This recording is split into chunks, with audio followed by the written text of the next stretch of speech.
Hi guys, good morning everyone. क्या हाल चाल, कैसे हैं आप लोग? मेरी आवाज़ क्लियर है?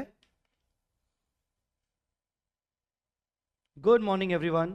जो जो बच्चे अवेलेबल हैं एक बार आ जाइए चैट पर।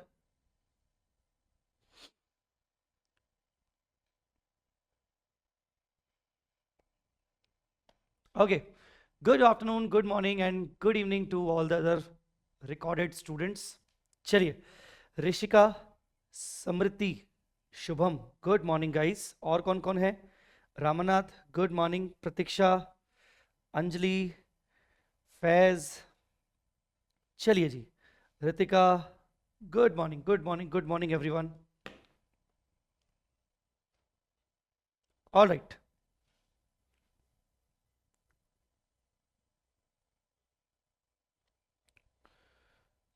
Likesh, Vani, good morning.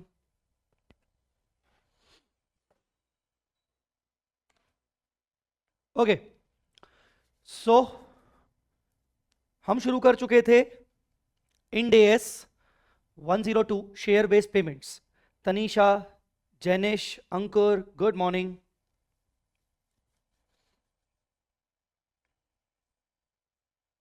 चलिए यार, आज ना एक्चुअली जूम मेरा चल नहीं रहा है, इसलिए मैं जूम आपके साथ शेयर नहीं कर पाया।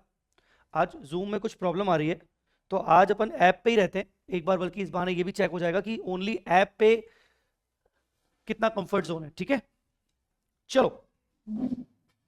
आई होप आपने कल जो समझा है वो अच्छे से, मतलब कल जो पढ़ाया गया था वो अच्छे से समझा होगा। और होमवर्क वगैरह कुछ दिया था मैंने, दिया था क्या होमवर्क? अच्छा, होमवर्क से याद आया, रोड मैप के अंदर एक एनबीएफसी वाला पॉइंट बच गया था। रोड मैप के अंदर एक एनबीएफसी वाला पॉइंट बच गया था, ये वाला, शुभम अग्रवाल, हाँ, एनबीएफसी वाला पॉइंट बच गया था। ये पॉइंट तुम पढ़ लिए होगे। ये पॉइंट बहुत सिंपल है। इसके ऊपर एक क्वेश्चन भी, केस भी हमने देखा था, नीचे पेंडिंग रखा था। ये वाला पॉइंट, एनडीएस एनबीएफसी का क्या होगा? तो यहां पर केस क्या बोलता है? Parent NBFC prepares consolidated financial statement as per AS, and its subsidiary associate JV is preparing Ind AS financial statements. अच्छा, मतलब बेसिकली जो पेरेंट कंपनी है,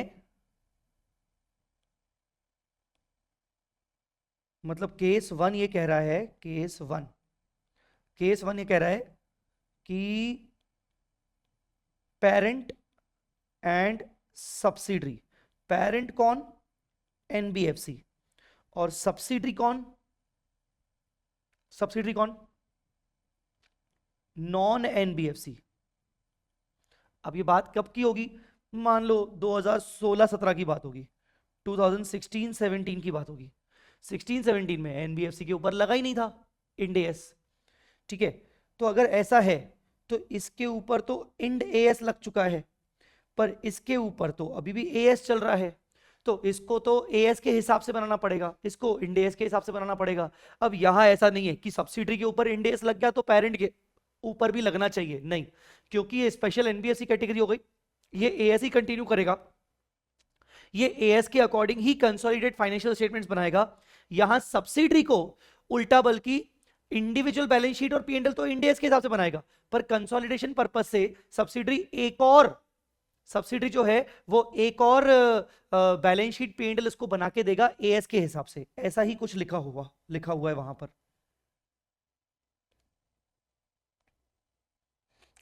Now such non-NBFC company has to prepare one additional financial statement as per AS for the purpose of preparation of consolidated financial statements by the parent.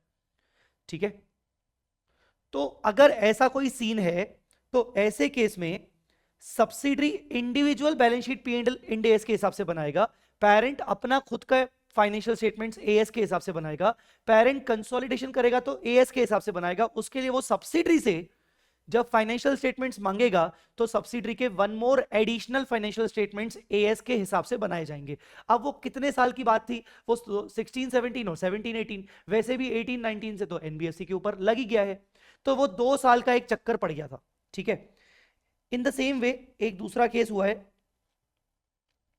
parent non-NBFC company is preparing Ind AS financial statements with effect from 1st April 16. It is the subsidiary who is NBFC preparing financial statements so 16-17 के as per AS. Since parent has to prepare consolidated financial statements as per Ind AS, therefore such NBFC subsidiary has to prepare Ind AS financial statements for its parent company for the purpose of consolidation. It implies that NBFC subsidiary in such case shall continue to prepare the financials under AS until Ind AS are applicable to them. यहां पर भी same वही कि अगर वाइजा वर्सा हो गया, उल्टा case हो गया, केस टू हो गया। केस टू मतलब अब जो पेरेंट है वो नॉन एनबीएफसी है, पेरेंट जो है वो नॉन एनबीएफसी है और ये बना रहा है इंड एस के हिसाब से अगर हम बात करें फाइनेंशियल ईयर 16-17 में, और इसका जो सब्सिडरी कंपनी है वो है एनबीएफसी, और ये बना रहा है अकाउंटिंग स्टैंडर्ड्स के हिसाब से फाइनेंशियल स्टेटमेंट्स। ठीक है, तो कंसोलिडेशन पर्पस के लिए एनबीएफसी को हमें इंड एस में लाना पड़ेगा only for consolidation. Individual basis पे वो एएस बनाता रहेगा, एएस के हिसाब से वो बनाता रहेगा। ये है वो केस। ठीक है, अगर अपन देखें तो ये दो केसेस है, मतलब मोरल ऑफ द स्टोरी, क्योंकि एनबीएफसी एक स्पेशल एंटिटी है तो उसके ऊपर समय से पहले इंड एस नहीं लग सकता, कुछ भी कर लो, समय से पहले उसके ऊपर इंड एस नहीं लग सकता, चाहे वो एनबीएफसी पेरेंट कंपनी हो चाहे एनबीएफसी सब्सिडरी कंपनी हो, वो अपनी इंडिविजुअल फाइनेंशियल स्टेटमेंट्स एएस के हिसाब से बनाएगी। कंसोलिडेशन पर्पस के हिसाब से इंड एस अगर करना पड़ा तो एक अलग बात है। आई मेरी बात समझ में? इसके ऊपर एक केस क्या था, ये केस नंबर 8 था। अब मैं आपको बोल सकता हूं कि यार इसको होमवर्क कर लेना यार, बस अब तो अब इसको पढ़ ही लोगे, अब इसको आपको कोई फर्क नहीं पड़ेगा। ठीक है, डन, बोलो खत्म।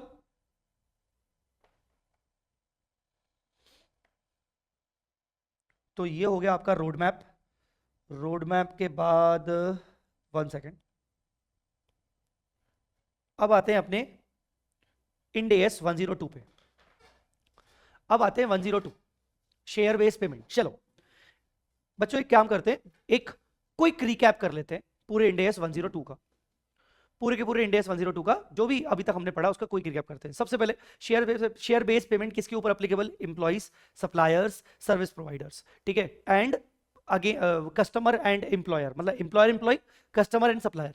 ठीक है, जो भी पेमेंट आप शेयर्स के अपने खुद के या सब्सिडरी के शेयर्स के फॉर्म में करते हो या फिर कैश के फॉर्म में करते हो, but the cash value is based on the own equity shares. ठीक है, next share based payments 3 type के होते हैं, equity settled, cash settled and mix. Equity with cash alternative, equity with cash alternative. ठीक है, जहां पर एक ऑफर दिया जाता है कि आपकी मर्जी, आपको दोनों में से कोई भी एक अगर चूज करना है आप अपने हिसाब से चूज करिए। ठीक है, फिर share based payments end AS 102 दो टाइप के शेयर बेस्ड पेमेंट्स पे नहीं लगता है। जब आप राइट इशू कर रहे हो इंप्लॉइज को उनकी एग्जिस्टिंग शेयर होल्डर कैपेसिटी में, इंप्लॉइज पहले से ही शेयर होल्डर थे, उनको अब आप राइट इशू दे रहे हो, ये शेयर बेस्ड पेमेंट नहीं है। और जब आप अमेलगमेशंस, एक्विजिशंस, मर्जर्स, बिजनेस एक्विजिशंस कर रहे हो, वहां पर पीसी को इक्विटी शेयर्स के फॉर्म में दे रहे हो, तो वो भी शेयर बेस्ड पेमेंट यहां पर इंड एस 102 में कवर नहीं होगा। ठीक है, फिर इंपॉर्टेंट डेफिनेशंस, ग्रांट डेट मतलब जिस दिन आपने ऑफर दिया अपने इंप्लॉय को कि मैं आपको शेयर इशू करूंगा डिस्काउंटेड प्राइस पर फ्री में। उसके बाद वेस्टिंग कंडीशन, जिन कंडीशंस के बेसिस पर आप एलिजिबल हो जाओगे ऑप्शन के लिए, आपको कंडीशन फुलफिल करनी पड़ेंगी। कंडीशंस कौन सी होती हैं? Service conditions and performance conditions, service conditions and performance conditions. ठीक है, फिर उसके बाद वेस्टिंग डेट, जिस दिन कंडीशन फुलफिल हो जाती है। ठीक है, उसके बाद ग्रांट डेट और वेस्टिंग डेट का जो बीच का टाइम होता है उसको बोलते हैं वेस्टिंग पीरियड। पूरे के पूरे एक्सपेंस को वेस्टिंग पीरियड में रिकॉग्नाइज किया जाता है। ठीक है, एक्सरसाइज पीरियड, वेस्टिंग पीरियड के बाद का कुछ पीरियड होता है, 2 महीने, 3 महीने, 6 महीने, साल भर, कि वो सोचने का टाइम होता है एम्प्लॉय के लिए कि उसको शेयर चाहिए कि नहीं चाहिए। And the last exercise price, exercise price का मतलब होता है कितने प्राइस पर एम्प्लॉय को हमने शेयर ऑफर किया है। Exercise price sometimes could be 0 also. ठीक है, ये हो गया आपकी डेफिनेशंस। इसके अंदर हमने ये पढ़ा था कि ये जो कंडीशंस होती हैं ईसॉप्स के अंदर, sometimes there may be no conditions, कोई कंडीशंस नहीं है, the option is immediately vested, मतलब मैंने आपको ऑफर किया और आपको वेस्टेड हो गया, the option is immediately vested. ऐसे केस में आप पूरा का पूरा एक्सपेंस उसी साल में रिकॉग्नाइज करते हो, आपको उसको मल्टीपल ईयर्स में रिकॉग्नाइज करने की जरूरत नहीं पड़ती। कंडीशंस आर अटैच्ड, अगर कंडीशंस अटैच है तो वो pre vesting condition, post wasting conditions हो सकती हैं। प्री वेस्टिंग कंडीशंस जिन कंडीशंस के बेसिस पर एलिजिबिलिटी आएगी, ठीक है, जैसे कि service conditions, performance conditions. Post wasting conditions और रेस्ट्रिक्शंस जैसे कि लॉक इन पीरियड वाली कंडीशंस, एम्प्लॉय को ईसॉप मिल गया उसके बाद उसको होल्ड करना पड़ेगा वो शेयर, इस टाइप से। जो भी आपको एक्सपेंस बुक करना होता है वो वेस्टिंग पीरियड में बुक करना होता है, और vesting period is the difference between grant date and pre vesting condition fulfilment date, ना कि पोस्ट वेस्टिंग कंडीशन, ठीक है। उसके बाद हमने क्या डिस्कस किया था, उसके बाद हमने डिस्कस किया था अकाउंटिंग। इक्विटी सेटल्ड ऑप्शन की अकाउंटिंग डिस्कस की थी। इक्विटी सेटल्ड ऑप्शन की अकाउंटिंग में हमने देखा था कि what would be the cost for employer के लिए कॉस्ट क्या होगी, the cost would be the fair value of the option. Fair value आपको क्वेश्चन में हमेशा दिया रहेगा। फेयर वैल्यू आपको हमेशा ग्रांट डेट का लेना है। बाद में अगर फेयर वैल्यू में कोई चेंजेस होते हैं तो आपको वो कंसीडर नहीं करने हैं। आप जब एक्सपेंस निकालोगे तो किस तरीके से कैलकुलेशन करोगे, you have to estimate the number of employees, कितने इंप्लॉइज एलिजिबल होंगे आपको ये एस्टिमेट करना है, multiply by number of options, multiply by fair value. ये हो गया आपका टोटल एस्टिमेटेड एक्सपेंडिचर। ये सब्जेक्ट टू चेंज है बिकॉज सेकंड ईयर में सिचुएशन बदल सकती है, नंबर ऑफ इंप्लॉइज का एस्टिमेशन चेंज हो सकता है। Divided by total vesting period, मतलब जब डिवाइड आपने किया तो ये पर ईयर का आ गया, multiply by number of years, अभी तक कितने हुए हैं, तो ये हो गया आपका क्यूमुलेटिव। अगर 1 साल हुआ है तो मल्टीप्लाई बाय 1, अगर 2 साल हुए हैं तो मल्टीप्लाई बाय 2। ये आपका क्यूमुलेटिव एक्सपेंडिचर आ जाता है कि आज तक कितना बुक हो जाना चाहिए था, minus expenses recognise till last year, last year तक कितने एक्सपेंस हम रिकॉर्ड कर चुके हैं, तो आपको करंट ईयर का एक्सपेंस पता चल जाता है। अगर नेगेटिव आ गया तो आप उसको रिवर्स कर लेते हो।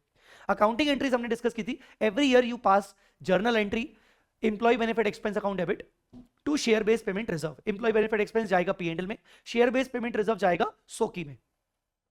उसके बाद ये तो हो गई हर साल की एंट्री। जब ऑप्शन वेस्ट हो जाएगा और एक्सरसाइज हो जाएगा तो फिर बैंक से पैसा आएगा एक्सरसाइज प्राइस का, शेयर बेस्ड पेमेंट रिजर्व को रिवर्स करेंगे, ट्रांसफर करके हम उसको इक्विटी एंड प्रीमियम में लेके जाएंगे। अगर ऑप्शन वेस्ट तो हो गया पर लैप्स हो गया, वेस्ट हो गया पर लैप्स हो गया, इंप्लॉय ने मुझे सर्विस दे दी है, मुझे एक्सपेंस बुक कर रिवर्स करने की जरूरत नहीं है, मैं सिर्फ नाम बदल दूंगा, मैं स्पेसिफिक रिजर्व से उठा के मैं उसको फ्री रिजर्व में लेके जाऊंगा, employee share based payment reserve to retained earnings. But अगर ऑप्शन वेस्ट ही नहीं हुआ है, कंडीशन उससे पहले ही सेटिस्फाई नहीं हुई, फुलफिल नहीं हुई, ऑप्शन वेस्ट होने से पहले ही, इसका मतलब कंडीशन सेटिस्फाई नहीं हुई, मतलब इंप्लॉय ने मुझे पूरी तरीके से सर्विस नहीं दी, तो जो एक्सपेंस मैंने बुक किया था मुझे उसी की जर्नल एंट्री को रिवर्स करना है। ठीक है, यहां तक हमने डिस्कस किया था। टेल मी, कोई डाउट यहां तक? यहां तक कोई डाउट?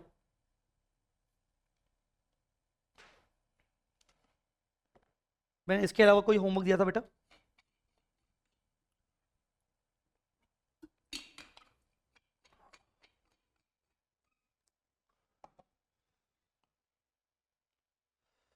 इसके अलावा मैंने आपको कोई होमवर्क दिया था? कुछ होमवर्क था क्या आपके लिए? नो?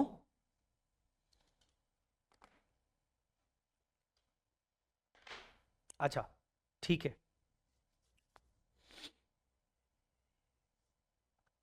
अच्छा, आप सबकी आर्टिकलशिप चल रही होगी, तो आप मुझे अपना टाइमिंग बता सकते हो आर्टिकलशिप के लिए? जो आपका टाइमिंग होता है, किस टाइम पे आपको घर से बाहर निकलना होता है? किस टाइम पे आपको घर से बिल्कुल निकलना ही होता है, रेडी होके?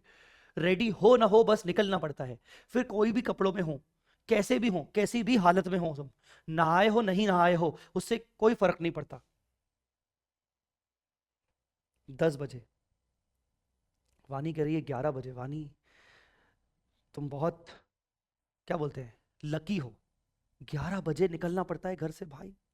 10 को स्टार्ट होता है, 10:30, 10, 11, 11 यार, 11 वालों की तो क्या ऐश है। पौने 10, पौने 10 बजे फैज, अगर पौने 10 बजे निकलना पड़ता है तो फिर आप लेक्चर को छोड़ देते हो क्या? 10:30, 10, 10। सर हमें 10 से ही है पर मैंने परमिशन लिया है, आई कैन लीव बाय 11। अच्छा, ओके।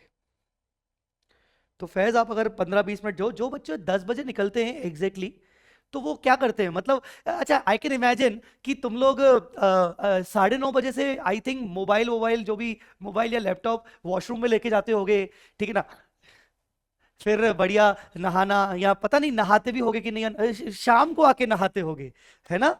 10 बजे से जो बच्चे बोल रहे हैं निकलते हैं, आई कैन इमेजिन कि मतलब वो कैसे कर लेते होंगे, या वो लेक्चर देख देख के कि हाँ कपड़े बदल दिए, कंघी निकाल ली, खाना वाना खा लिया, लाइक दैट, इस तरीके से कर रहे हो तुम लोग। इस वजह से उस दिन कुछ बच्चे बोल रहे थे कि सर शाम का टाइम बढ़िया है, शाम का टाइम ही रखो नालायक।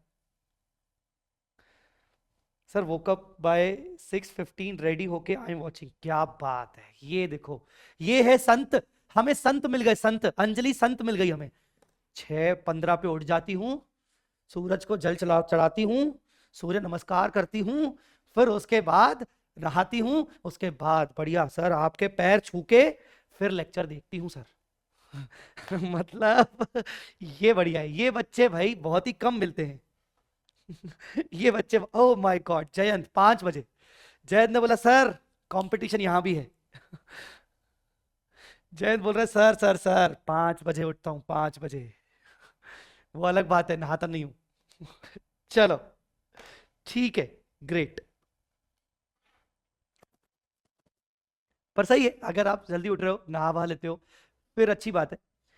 तो 7:30 से 10 टाइमिंग ठीक है ना, वैसे मैं पूछ रहा हूं पर मैं चेंज नहीं करने वाला हूं, तो बस हाँ या ना बोल देना, हाँ ही बोल देना। हाँ ही बोल देना, ना मत बोलना, और मैं चेंज नहीं करने वाला हूं वैसे।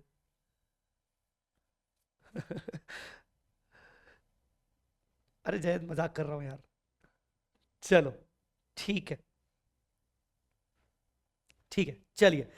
तो अब क्या करें सर, अब करेंगे अपन एक एग्जाम्पल, एग्जाम्पल बुक निकालिए, एग्जाम्पल बुक निकालिए, एग्जाम्पल बुक, एग्जाम्पल बुक। आपको क्या लगता है लेक्चर्स के साथ साथ आप डेली खुद की पढ़ाई के लिए कितना टाइम निकाल सकते हो? मेरे को ऐसा लगता है मिनिमम 1 आवर आपको निकालना चाहिए। सुबह की क्लास आपकी हो रही है 2-2.5 घंटे की, और उसके बाद आपको इसके अलावा आपको 1 घंटा निकालना चाहिए। आपको क्या लगता है, क्या आप एक एक ऐसा रिजोल्यूशन ले सकते हो कि डेली, संडे छोड़ दो, चलो संडे छोड़ दिया, 6 डेज इन अ वीक आपको डेली 1 घंटा पढ़ाई के लिए निकालना है, कुछ भी हो जाए, कोई भी सिचुएशन में। फिर आपको थोड़ा बहुत अगर ऑफिस में भी पढ़ना पड़ा, क्लाइंट प्लेस पे पढ़ना पड़ा, तो you have to manage with it, you have to manage with it. आपको 1 घंटा मिनिमम, देखो मैक्सिमम की तो कोई लिमिट नहीं है, बट मिनिमम 1 आवर आपको निकालना चाहिए। सो आई मस्ट से 1 घंटा का आप ऐसा प्रोविजन बना लो कि पूरे दिन भर में आपको वो 1 घंटा चाहिए ही चाहिए, कुछ भी हो जाए। मतलब इट्स लाइक कि जैसे खाना खाना आपके लिए बहुत जरूरी है, जैसे सोना आपके लिए बहुत जरूरी है, ठीक है ना, आपकी हेल्थ के लिए जरूरी है, वैसे ही आपकी फाइनेंशियल हेल्थ के लिए, फाइनेंशियल हेल्थ के लिए आपके लिए आपको 1 घंटा देना जरूरी है, कुछ भी हो जाए। फिर भले उस केस में आपको कोई शादी पार्टी, कोई मीटिंग कैंसिल करनी पड़े तो चलेगा, पर 1 घंटा मतलब आपको निकालना पड़ेगा। ये आप रिजोल्यूशन पास करो अपनी लाइफ में, सच बोल रहा हूं, ये रिजोल्यूशन पास करो। मैं आपको बोल रहा हूं, अगर आप 15 दिन भी अगर आपने कंटिन्यू किया ना, उसके बाद आपको प्रॉब्लम नहीं आएगी कंटिन्यू करने में। उसके बाद आपका मन करेगा कि यार मैं इसको बल्कि उल्टा बढ़ाऊं, 1 घंटे का बल्कि 15 मिनट और बढ़ा लेता हूं, 15-20 मिनट्स और पढ़ लेता हूं, ठीक है ना। तो ये आपको करना है, ये आपको करना है किसी भी तरीके से, डू इट। इसमें अगर आपको मेरी तरफ से कोई हेल्प चाहिए तो आप मुझे बोल सकते हो। अपन ऐसा क्या कर सकते हैं, जैसे मैं आपको किसी भी तरीके से वो 1 घंटा निकलवाने की कोशिश करूं, what we can do together, you guys can tell me, अपन कुछ ना कुछ सोल्यूशन ला सकते हैं, ठीक है। चलो बहुत हो गई बातें, अब बात करेंगे अपन पढ़ाई की। तो इक्विटी सेटल्ड ऑप्शन का प्रैक्टिकल एग्जांपल 1, प्रैक्टिकल एग्जांपल 1, चलो sir, how to get exemption in FR, how to get exemption in FR, इस पे आते हैं, ये एक लंबा पॉइंट है, इस पे आज की क्लास में बात करेंगे, बट फर्स्ट एक क्वेश्चन कर लेते हैं, ठीक है। चलो चलो जी, uh company announced share based payment scheme for its 150 number of employees on 1/4/23। तो 1/4/23 क्या हो गया, ग्रांड डेट। 1423 क्या हो गया? Grant date. Service condition is 3 years, मतलब vesting condition. Exercise price 80 rupees, 80 rupees में इशू किया जाएगा। Each employee will be eligible after 3 year service only for 100 number of shares. 100 number of shares, हर एक employee को 100 नंबर ऑफ शेयर्स मिलेंगे। Fair value of the option on grant date is 45। बेटा FV मतलब यहां पर फेयर वैल्यू। तो कौन कौन सी चीजें हमें मिल गई, आइए।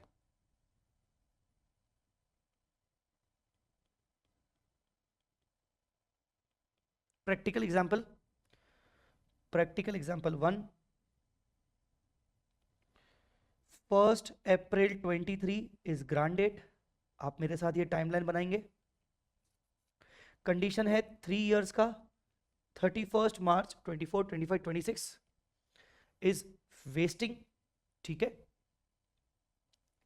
तो वेस्टिंग पीरियड इज 3 इयर्स, ठीक है, ओके। उसके हिसाब से यहां पर एम्प्लॉइज कितने हैं? 150। ऑप्शंस कितने? 100 ईच। ऑप्शंस कितने? 100 ईच। फेयर वैल्यू है 45। फेयर वैल्यू है 45 और एक्सरसाइज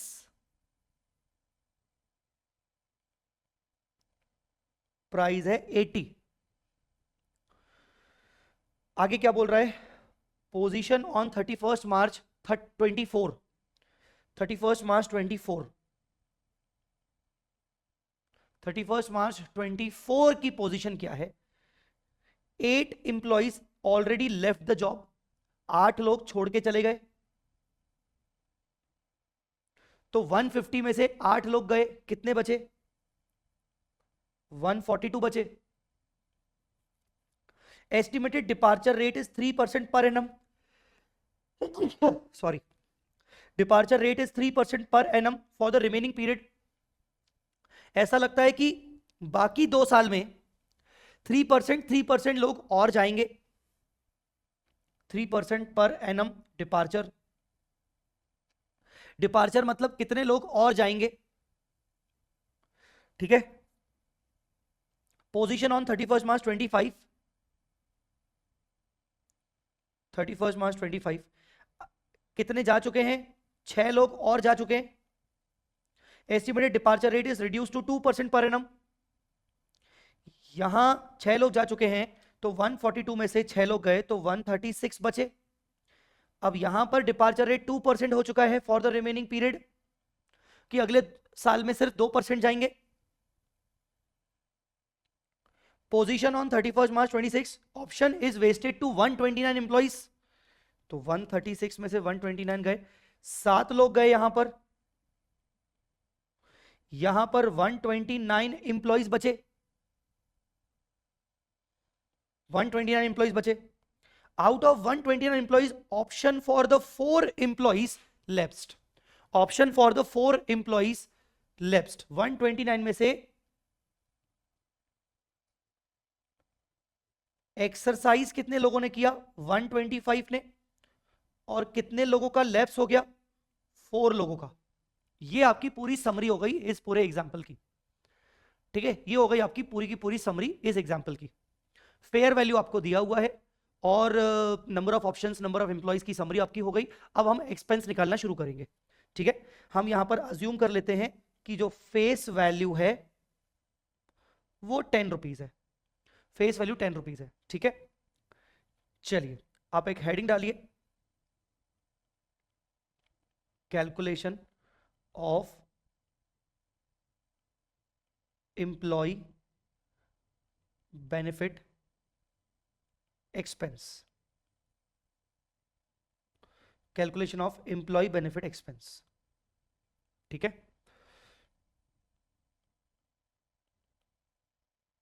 पर्टिकुलर्स, जैसा ये फॉर्मेट था कोशिश करके ये फॉर्मेट बनाइए।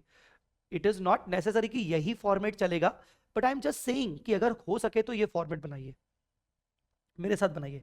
पर्टिकुलर्स फाइनेंशियल ईयर हो जाएगा आपका 23 24, 24 25, 25 26।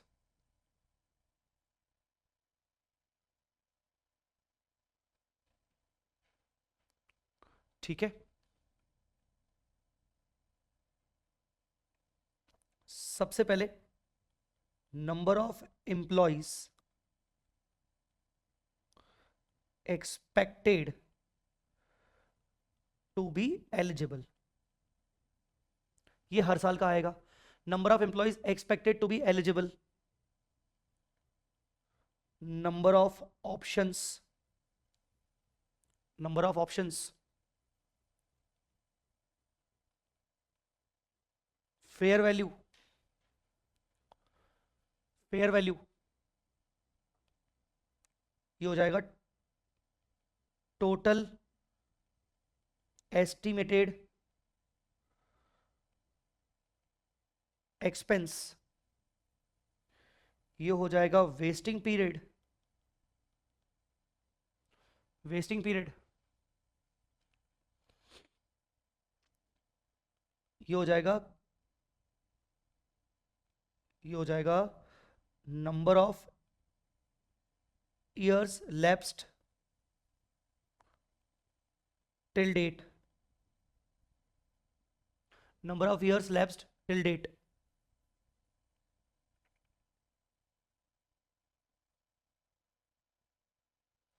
Number of years lapsed till date, ये हो जाएगा क्यूमुलेटिव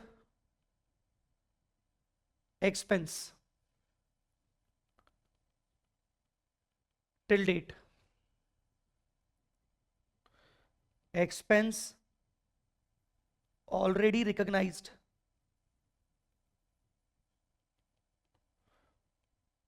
टिल लास्ट ईयर,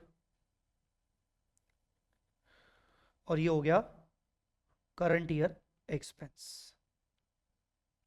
चलो अब आप इसको मुझे सॉल्व करके बताओ, आप मुझे इसको सॉल्व करके बताओ।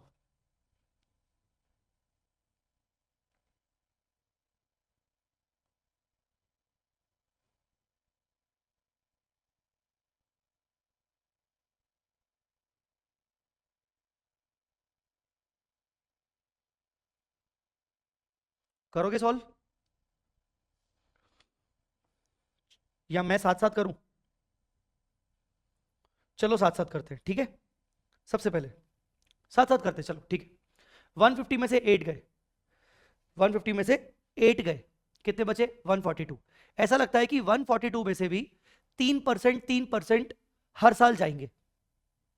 तो यहां आपको क्या करना है? 142 माइनस 3% माइनस 3%, बताओ कितना बचा? अब ऑफकोर्स यहां पॉइंट में आ रहा है, आने दो, कोई दिक्कत नहीं, क्योंकि जब आप उसको फाइनली नंबर ऑफ ऑप्शन से फेयर वैल्यू से मल्टीप्लाई करोगे तो वो अपने आप राउंड ऑफ हो जाएगा। तो थोड़ा सा पॉइंट में आ रहा है, आने दो।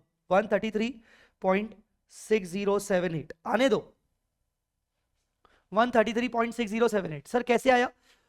देखिए जी, 8 लोग चले गए तो बचे कितने? 142। ऐसा लगता है कि 3% और जाएंगे, तो फाइनली कितने लोग एलिजिबल होंगे? बिकॉज एलिजिबिलिटी तो तब होगी जब कंडीशन फुलफिल होगी।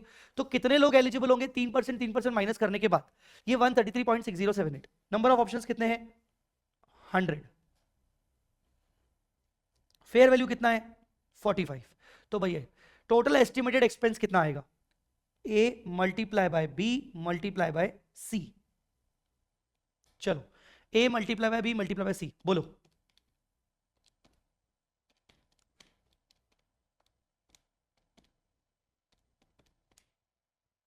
कितना आया? ये आया 6,01,235, 6,01,235।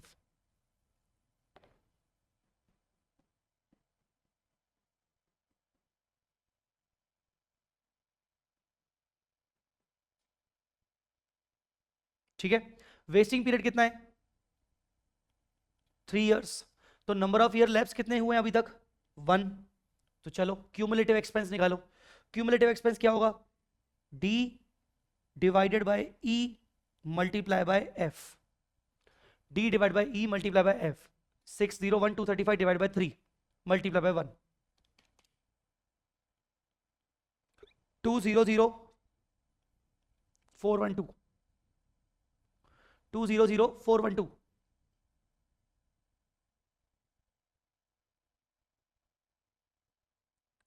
200,412।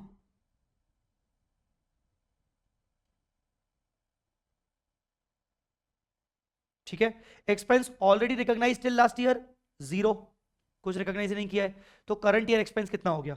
करंट ईयर एक्सपेंस हो गया G माइनस एच, मतलब 200,412। चलो डन। अब मुझे सेकेंड ईयर बताओ। चलो अब जैसे जैसे तुम बोलते जाओगे वैसे वैसे मैं लिखता जाऊंगा। सेकेंड ईयर का बोलो, सेकेंड ईयर का बोलो जल्दी।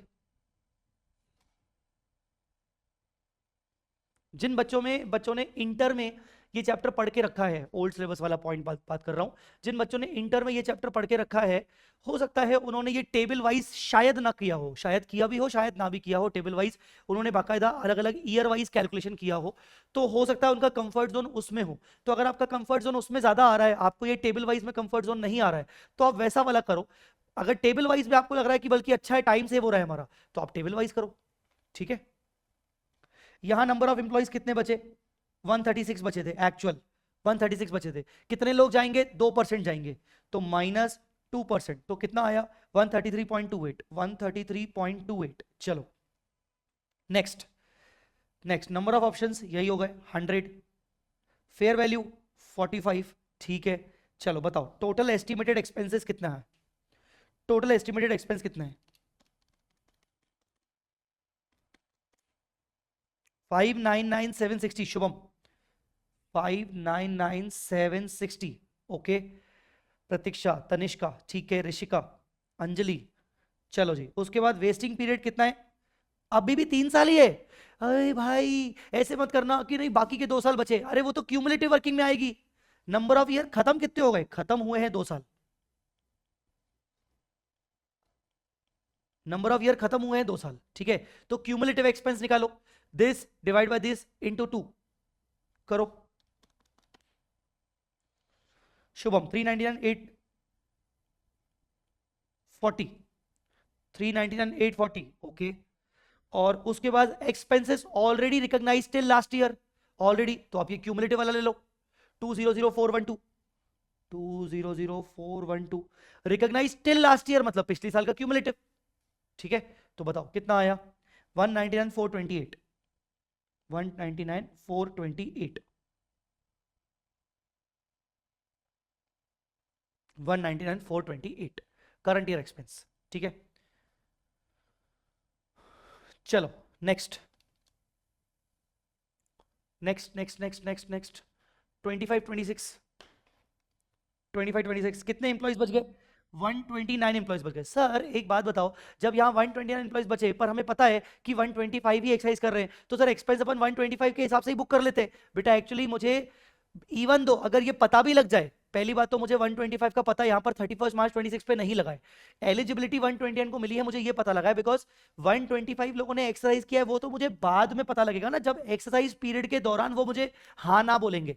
ठीक है, पर अगर मान लो मुझे पता लग भी गया, तो भी मैं बोलूंगा भाई मुझे सर्विस कितने लोगों ने दी, मुझे सर्विस तो 129 लोगों ने दी ना, तो मैचिंग प्रिंसिपल के अकॉर्डिंग 129 लोगों का एक्सपेंस अक्रू हो जाता है। ठीक है, तो यहां पर नंबर ऑफ एम्प्लॉइज आपके एक्चुअल आ गए 129, 100 number of options, 45 is the fair value, expense बोलो 580, 500, 580, 500। ठीक है, 580, 500, 3 years, 3 years, तो क्यूमुलेटिव एक्सपेंस कितना हो जाएगा? 580, 500 ही हो जाएगा। ठीक है, 580, 500 ही हो जाएगा। कितना एक्सपेंस ऑलरेडी बुक कर चुके हो पिछले साल तक? तो ये ऊपर वाला 399,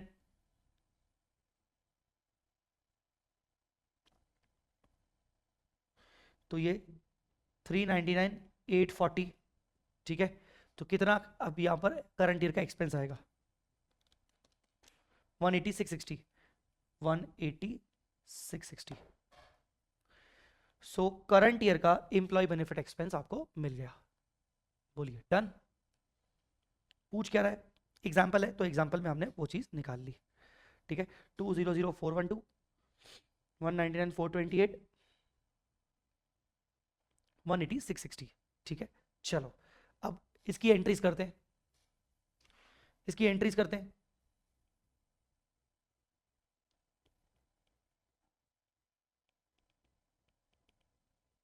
journal entries, journal entries, particulars 23, 24, 24, 25, 25, 26।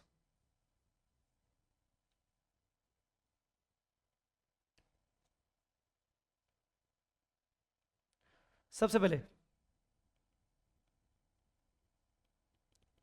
Recognition of expense, expense recognise करेंगे।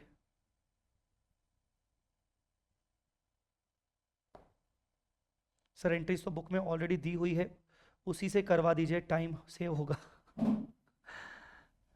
ठीक है अभी कर लेते हैं, अगली बार अपन ध्यान रखेंगे, ठीक है, अगली बार अपन ध्यान रखेंगे। एक्चुअली क्या है, पॉइंट ये है कि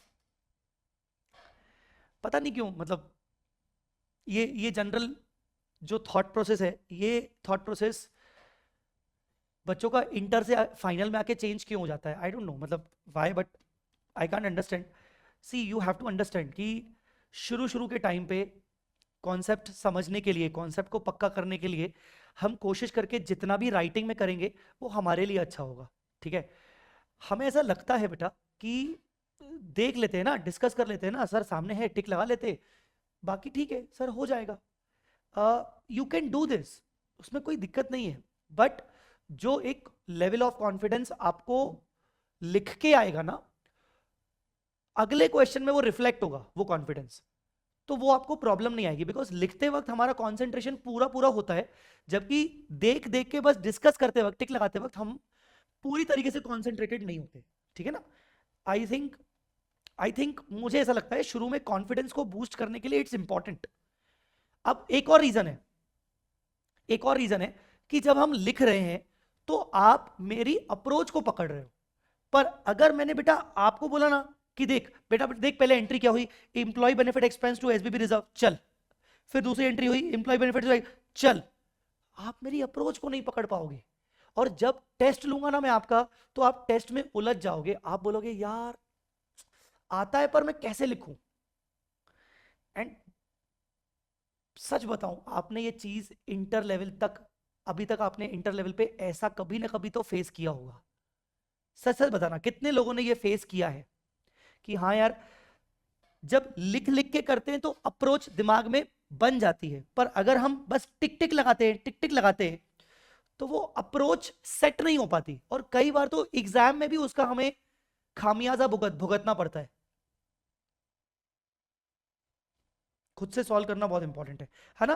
तो ऐसा नहीं है कि मैं सारे क्वेश्चन आपको लिखवाऊंगा, it is not possible, but नया नया है ना बेटा, आपको करना पड़ेगा। और इंटर में जब तुम थे तो तुम्हारी वही थॉट प्रोसेस उल्टा थी कि नहीं नहीं सर लिखवाओ, लिखवा क्यों नहीं रहे हो, नॉलेज दो sir, sir knowledge knowledge, sir knowledge चाहिए, करते थे कि सर दो दो दो, है ना।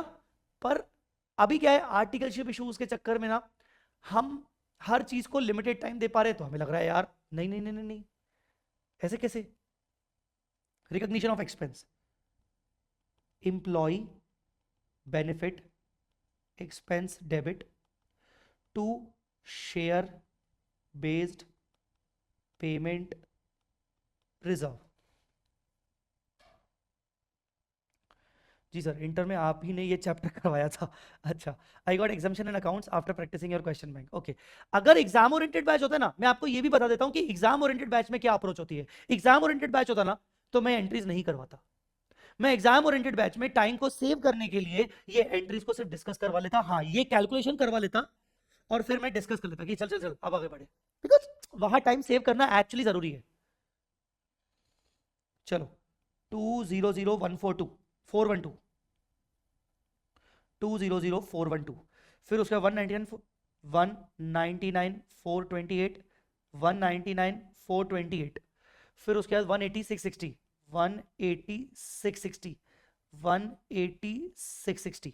चलो पहली एक्सपेंस की एंट्री हो गई, employee recognition of expense. Second, आप उसको transfer to P and L करोगे, transfer to P and L, transfer to P and L में किसको ट्रांसफर करेंगे? एक्सपेंस को। पी एंड एल में किसको ट्रांसफर करेंगे? एक्सपेंस को।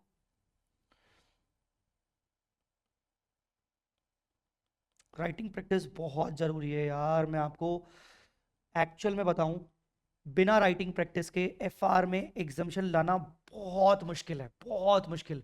मतलब कोई एक्स्ट्रा ऑर्डिनरी स्टूडेंट होगा, 100 में से 2 बच्चे, if I am not wrong, 100 में से 2 बच्चे एक्स्ट्रा ऑर्डिनरी स्टूडेंट होगा जिसको राइटिंग प्रैक्टिस नहीं लगती होगी, बहुत ही एक्स्ट्रा ऑर्डिनरी कैटेगरी के। पर मैं आपको हमेशा मान के बोलता हूं कि अपने आप को कभी भी एक्स्ट्रा ऑर्डिनरी मान के मत चलो,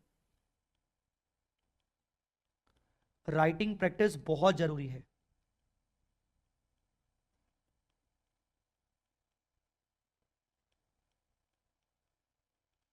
वन एटी सिक्स सिक्सटी, 180 660, ये हो गया आपका रिकॉग्निशन ऑफ एक्सपेंस, ये हो गया आपका transfer to P and L.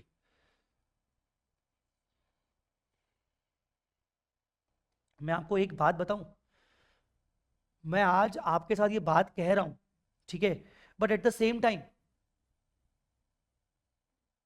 कुछ और भी चीजें करनी पड़ती हैं आपको। अगर रियली में फर्स्ट अटेम्प्ट में, अगर आपको, मैं जो बोल रहा हूं ना, मैं लिख के दे रहा हूं आपको, अगर आपको फर्स्ट अटेम्प्ट में सीए फाइनल क्लियर करना है, सीए फाइनल अगर आपको क्लियर करना है, वो भी विथ एग्जाम्शन क्लियर करना है, ठीक है ना, कुछ बातों का ध्यान अभी से रखिए।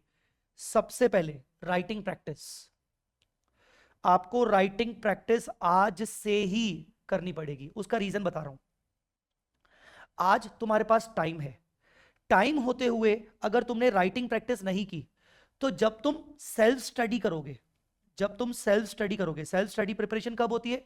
लास्ट के 6 महीने, लास्ट 6 मंथ्स। 6 महीने से ज्यादा कोई नहीं देता, रैंकर तक नहीं देता, मैं आपको बताऊं।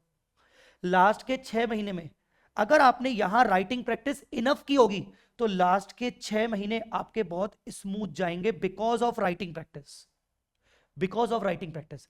अगर आपने राइटिंग प्रैक्टिस में यहीं पर कोई ना कोई नालायकी की होगी कि नहीं ऊपर ऊपर से देख लेते हैं, आप लास्ट के 6 महीने में, लास्ट के 6 महीने में आपका प्रिपरेशन स्मूथ तो छोड़ दो, आप राइटिंग प्रैक्टिस उस टाइम पे भी स्किप करोगे। बिकॉज राइटिंग प्रैक्टिस एक ऐसी चीज है जो आपको लॉन्ग टर्म तक आपकी रिटेन करेगी आपके कंसेप्ट्स को। तो सेल्फ स्टडी टाइम में आपको अगेन फिर राइटिंग प्रैक्टिस करने का टाइम नहीं मिलेगा। यहां अगर आप राइटिंग प्रैक्टिस कर चुके होगे, अगर आपने यहां पर 500-600 क्वेश्चंस की मिनिमम राइटिंग प्रैक्टिस की होगी क्लास के साथ साथ, होमवर्क के साथ साथ, मैं ये नहीं बोल रहा हूं कि अलग से, होमवर्क और क्लास मिलाकर अगर आपने 500-600 क्वेश्चंस की राइटिंग प्रैक्टिस यहां कर ली होगी ना, तो आपकी यहां पर ताकत होगी कि आप कम से कम 200 क्वेश्चन से 250 क्वेश्चन की राइटिंग प्रैक्टिस सेल्फ स्टडी के टाइम पर कर पाओ। Because you have to understand, आप अपने 2 साल प्रिपरेशन स्टार्ट करने से पहले के 2 साल आप आर्टिकलशिप के साथ साथ अपनी क्लासेस कर रहे हो, ठीक है। लास्ट के 6 महीनों में आप पैनिक हो जाते हो कि यार मेरे को इतना टाइम थोड़ी रखा है कि मैं 500-600 क्वेश्चन करूं। तो 200-250 क्वेश्चन करने की ताकत कब आती है? जब आपने शुरू में ही 500-600 क्वेश्चंस की राइटिंग प्रैक्टिस की होगी। पर अगर आपने यहां पर भी नालायकी की होगी, तो आपको यहां पर राइटिंग प्रैक्टिस करने की ताकत ही नहीं आएगी। तो number 1 is the writing practice. For clearing this exam, you have to understand that it is the very very important part. Second thing you have to take care of the things is your homework. Homework करने से आपकी retention capacity बढ़ती है, आपकी retention capacity definitely strong होती है, और ये रेगुलर होमवर्क आपके लिए बहुत जरूरी है। रेगुलर होमवर्क करने से आपकी रिटेंशन कैपेसिटी बढ़ेगी। अगेन लास्ट के 6 महीने आपके अगर स्मूथ आपको चाहिए तो, मैक्सिमम बच्चे पता है गलती क्या करते हैं, वो लोग क्लासेस को एज ए ऑब्लिगेशन की तरह देखते हैं, और स्पेशली जो बच्चे रिकॉर्डेड लेक्चर्स करते हैं, not everyone but some students, वो लेक्चर्स को ऑब्लिगेशन की तरह देखते हैं कि बस मुझे लेक्चर को फिनिश करना है। अच्छा, एफआर में 100 लेक्चर है, मुझे 100 लेक्चर को फिनिश करना है। एएफएम में 80 लेक्चर्स है, फिनिश करना है। डीटी में अच्छा 200 घंटे, 200 घंटे खत्म करना है। आईडीटी में 180 घंटे, 180 घंटे खत्म करना है। मैक्सिमम बच्चे बस लेक्चर्स को खत्म करते हैं और वो होमवर्क पे ध्यान नहीं देते हैं। रिटेंशन कैपेसिटी आपकी यहां बढ़ती है जब आप लास्ट के 6 महीनों में एफआर उठाओगे। आप मुझे फोन नहीं करोगे कि सर मैं कैसे करूं, स्टार्ट करूं। जो मैक्सिमम बच्चे यूट्यूब पे जाके अपना टाइम वेस्ट करते हैं, फोन लगाते हैं। फैकल्टीज को तो फोन बहुत कम लगाते हैं बिकॉज बच्चे बहुत मेच्योर हो जाते हैं, उनको लगता है यार ठीक है यार छोड़ो यार, टीचर के पास पता नहीं टाइम होगा नहीं होगा, एक काम करते हैं यूट्यूब पे ही वीडियो देख लेते हैं। यूट्यूब पे अपने आप को इतना एंगेज कर लेते हैं, इतना एंगेज कर लेते हैं कि वो ये ढूंढने जाते हैं कि हम कैसे पढ़ाई शुरू करें, कैसे करें, पर उस चक्कर में वो अपना टाइम वेस्ट करते हैं यूट्यूब पे ढूंढ ढूंढ के। These are the two important factors. मतलब मैंने क्या बोला कि you have to start preparing for last 6 months from today only, जो मैक्सिमम बच्चे नहीं करते। अगर इसकी मोरल ऑफ द स्टोरी में आपको बताऊं, आज से ही उन 6 महीनों की प्रिपरेशन करना शुरू कर दो। ये 6 महीनों की प्रिपरेशन तुम्हारी आज से स्टार्ट हो चुकी है। अगर तुम्हें लास्ट के 6 months स्मूथ चाहिए तो तुम्हें आज से ही ये करना पड़ेगा। नंबर 3, अब एक ऐसा पॉइंट बता रहा हूं जो एक्चुअली बहुत कॉम्प्लिकेटेड है और जो एक्चुअल में सिर्फ मैं बता रहा हूं, वो अप्लाई करना जरूरी है बट वो मैक्सिमम बच्चे नहीं करते। लास्ट के जो 3-4 मंथ्स होते हैं, 3-4 मंथ्स होते हैं, ठीक है ना, इंक्लूडिंग 1.5 डेज, जो आपके इंक्लूडिंग 1.5 डेज होते हैं before the paper, before exam, इसमें आपको मैक्सिमम टाइम और मिनिमम टाइम अलॉट किस में करना है? मिनिमम टाइम और मैक्सिमम टाइम। मैक्सिमम टाइम इसमें आपको अलॉट करना होता है सेल्फ स्टडी को, जो प्रैक्टिस करते हो उसको। मिनिमम टाइम आपको अलॉट करना होता है वॉचिंग रिवीजन वीडियोस को। अगर आपको ऐसा लगता है कि रिवीजन वीडियोस आपको पास करवाएंगे, रिवीजन वीडियोस आपको पास करवाएंगे, इन शॉर्ट यूट्यूब को, तो आप इस दुनिया में बहुत बड़ी गलतफहमी पकड़ के बैठे हो। ठीक है, अब मुझे पता है यहां बच्चे ये भी सोचेंगे कि सर आप ही लोग तो यूट्यूब पे रिवीजन वीडियोस डालते हो। बेटा वो हमारा काम है। जैसे एक प्रैक्टिसिंग चार्टर्ड अकाउंटेंट का एक धर्म है। क्या धर्म है भाई? उसको रोज ऑफिस जाना है, क्लाइंट्स को किसी भी तरीके से सर्विस देना है, वो सर्विस देते वक्त किसी के साथ झूठ बोलना पड़े तो झूठ बोलना है, ठीक है ना। क्लाइंट के बिहाफ पर income tax officer, GST officer के पास जाके, भले उसको पता है कि उसका क्लाइंट गलत करना है, पर उसको क्लाइंट को ही रिप्रेजेंट करना है, उसको 100 झूठ बोलने पड़ते हैं। डॉक्टर पूरे दिन भर में 10-15 झूठ बोलता है क्योंकि उनका काम है। Everyone is doing their job in the same way teacher is also doing their job. अगर हम लोग यूट्यूब पे एक्टिविटी नहीं करेंगे, हमारा धंधा खत्म हो जाएगा। आपको हो सकता है थोड़ा अजीब लगे ये चीज सुनने में, पर यस, हमें भी अपना पेट पालना है, हमें भी अपना परिवार चलाना है, हमारी पूरी फैमिली इस टीचिंग से ही चलती है। तो हमारे लिए ये यूट्यूब वीडियोस करना बहुत जरूरी है। दैट डजंट मीन्स कि हम कर रहे हैं तो इसका मतलब बच्चों को वही करना पड़ेगा। ठीक है, 100 में से ये वाली चीज 10 बच्चे कर पाते हैं, बाकी जो 90 बच्चे होते हैं उनके लिए ये करना पड़ता है बिकॉज उन्होंने ये चीज नहीं की होती है ना, उनकी ये चीज स्मूथ नहीं गई होती है ना, तो उन 90 बच्चों को हमें ये देना होता है। आ रही मेरी बात समझ में? तो ये आपको कोई नहीं बताएगा, लिटरली बोल रहा हूं, ये आपको कोई नहीं बताएगा कि भाई ऐसा करना पड़ता है। मैक्सिमम टाइम आपको सेल्फ स्टडी देना होता है, मिनिमम से मिनिमम टाइम आपको यूट्यूब वीडियोस पे देना होता है, और यूट्यूब वीडियो से आप पास नहीं हो सकते हो। हाँ ठीक है, एक ब्रशअप जरूरी है, जो जो टॉपिक्स आपसे अच्छे से नहीं हुए हैं उनका ब्रशअप लेके फिर प्रैक्टिस करना जरूरी है। अभी रिसेंटली एग्जाम्स खत्म हुए, हमने बच्चों का एक लाइव इंटरेक्शन सेशन रखा, लाइव इंटरेक्शन सेशन रखा। उस लाइव इंटरेक्शन सेशन में मैंने बच्चों से ये पूछा कि बच्चों अभी पूरे एग्जाम आपके खत्म हुए, आपको क्या सीख मिली, आपका क्या एक्सपीरियंस रहा? बच्चों ने यही पॉइंट लिया, उन्होंने बोला कि सर ये समझ में आ गया कि सेल्फ स्टडी का कितना बड़ा रेलेवेंस है और हम कितने बड़े बेवकूफ हैं कि हम पूरा time YouTube videos, revision videos, even हम जो 6 महीने की प्रिपरेशन शुरू करते हैं ना, वहां पर भी हम यूट्यूब रिवीजन वीडियोस को प्रायोरिटी देते हैं कि चलो वीडियोस के साथ साथ प्रिपरेशन करूंगा।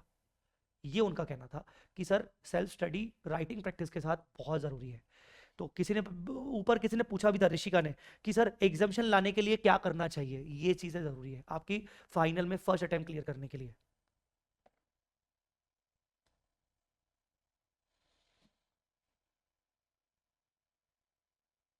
ठीक है, मेरी बात समझ रहे हो तुम लोग? आज हो सकता है तुम्हें मेरी बात थोड़ी ना वैसी लगे कि अरे यार बहुत लेक्चर दे रहे हैं सर, ये कर रहे हैं वो कर रहे हैं, बट तुम्हारे लिए समझना जरूरी है गाइस। तुम लोग ना वो तुम लोग ना पता है कौन हो? तुम लोग धार्विक की तरह हो। धार्विक मेरा बच्चा, माय सन धार्विक 3 साल का है। मैं तुम लोगों को सीए स्टूडेंट को मैं धार्विक की तरह समझता हूं। पता है क्यों? मैं आज धार्विक को जो भी सिखाऊंगा या धार्विक बाहर से जो भी सीख के आएगा वो उसको आगे फॉलो करेगा। जो भी वो बाहर से देख के आएगा वो फॉलो करेगा। वो नीचे कल सोसाइटी में गया था, वो सोसाइटी में गया था, उसने कुछ बच्चों की हरकतें देखी, आके ऊपर उसने वही किया।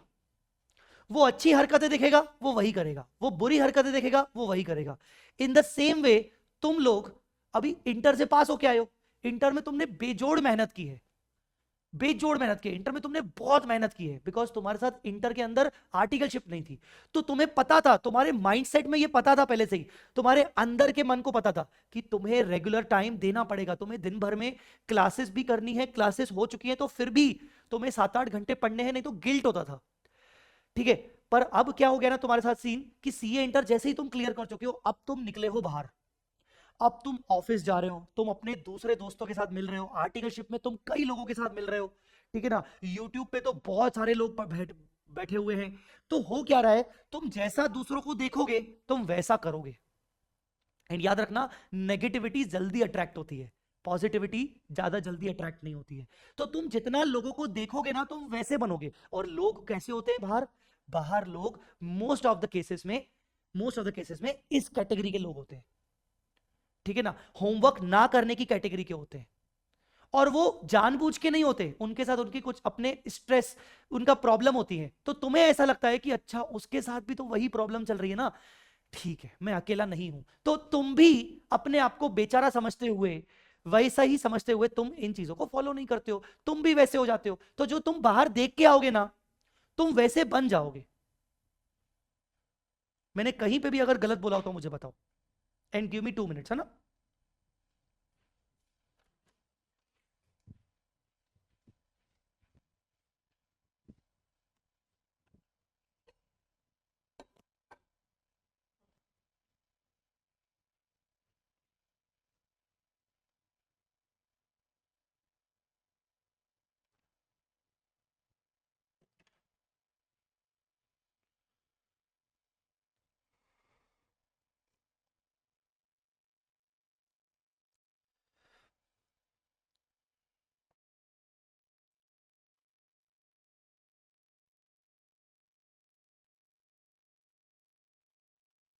यस, टेल मी।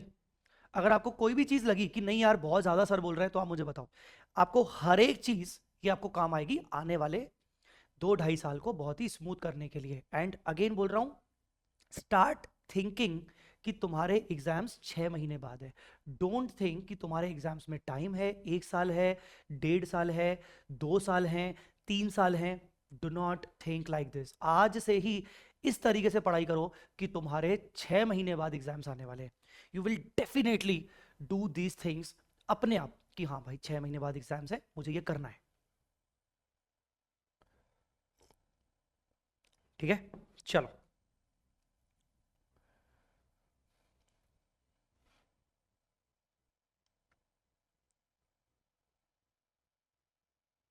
अबे साले नालायक, एफआर एग्जाम में एक ही नारा, जय सर की बुक्स और लेक्चर है सहारा।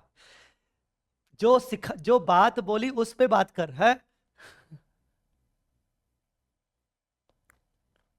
पर ठीक है, थैंक्स टू शुभम, उसने बोला कि सर शॉर्टकट करो तो शॉर्टकट पे अपन ने इतनी बात की। और मैक्सिमम ना फाइनल की क्लासेस में ना मेरे को ना ऐसे ज्ञान देना, बात करना बहुत बहुत कम पसंद है, बहुत कम। मतलब अगर आपको आज मैंने ज्ञान दिया है ना तो हो सकता है शायद अगला ज्ञान आपको हफ्ते 10 दिन बाद ही दूं। मैं डेली ये चीजें मेरे से नहीं हो पाती। बट ऑफ कोर्स ये चीज बहुत जरूरी है जो मैंने आपको बताई है। अब आप देखिए, आपने एक्सपेंस को रिकॉग्नाइज कर लिया है, आपने पी एंड एल में ट्रांसफर कर दिया है। अब आप क्या करने वाले हो, टेल मी। अब आपका नेक्स्ट स्टेप क्या होने वाला है?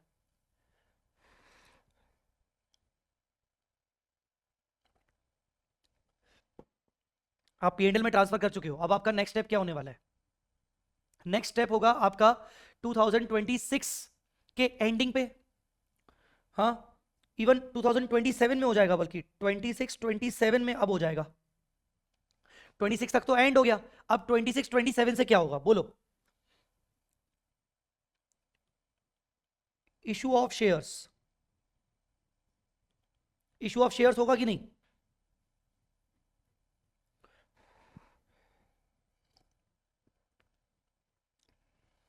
Time to time motivational lecture is also important. Yes. Bank account debit, tell me bank account debit बोलो कितना होगा? Share based payment reserve account debit, share based payment reserve account debit.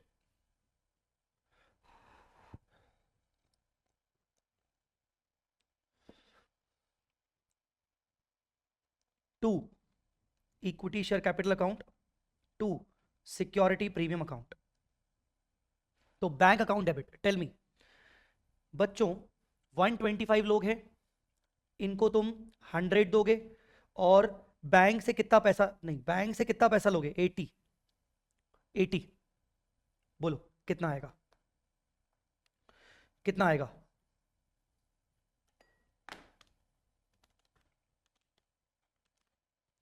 ये हो जाएगा 10 लैक्स, बैंक हो जाएगा 10 लाख। एसबीपी रिजर्व बच्चों, SBP reserve 125 numbers 100 shares into तुमने आज तक कितने फेयर वैल्यू से क्रिएट किया था रिजर्व? फेयर वैल्यू से ही तो तुमने एक्सपेंस बुक किया था ना, 45 45 45। ये एक्सपेंस की वैल्यू आई थी 45 से, 45 के हिसाब से ही आपने ये एक्सपेंसेस बुक किए थे, ठीक है? तो करो 125 इंटू 100 इंटू 45, 5,62,500, 5,62,500, 5,62,500।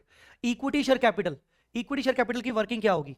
125 लोग 100 शेयर्स और 10 रुपए, 10 रुपए 125 100 इंटू 10 कितना आया? 1,25,000। तो बताओ कितना चला गया सिक्योरिटी प्रीमियम में? सिक्योरिटी प्रीमियम चला गया 14,37,500, 14,37,500।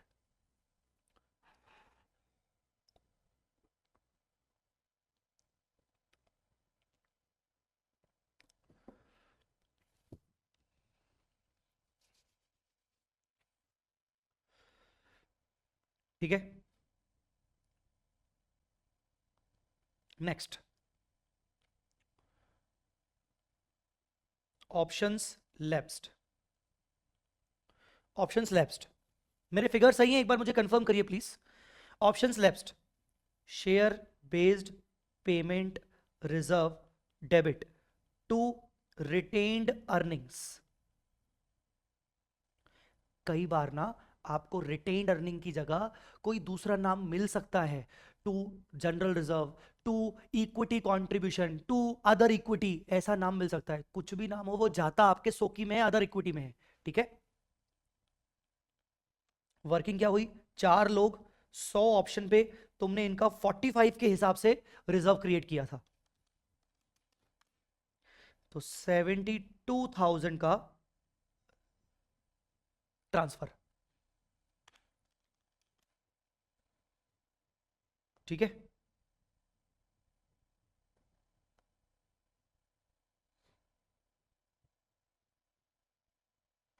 यार एक मिनट ना, मेरे को कंफर्म करो, एक मिनट मेरे को कंफर्म करो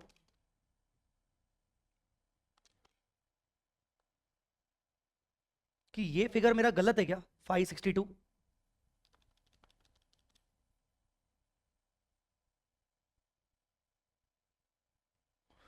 हाँ मेरे को ऐसा क्यों लग रहा है कि कुछ गड़बड़ है, कैलकुलेशन मिस्टेक हुई है मुझसे।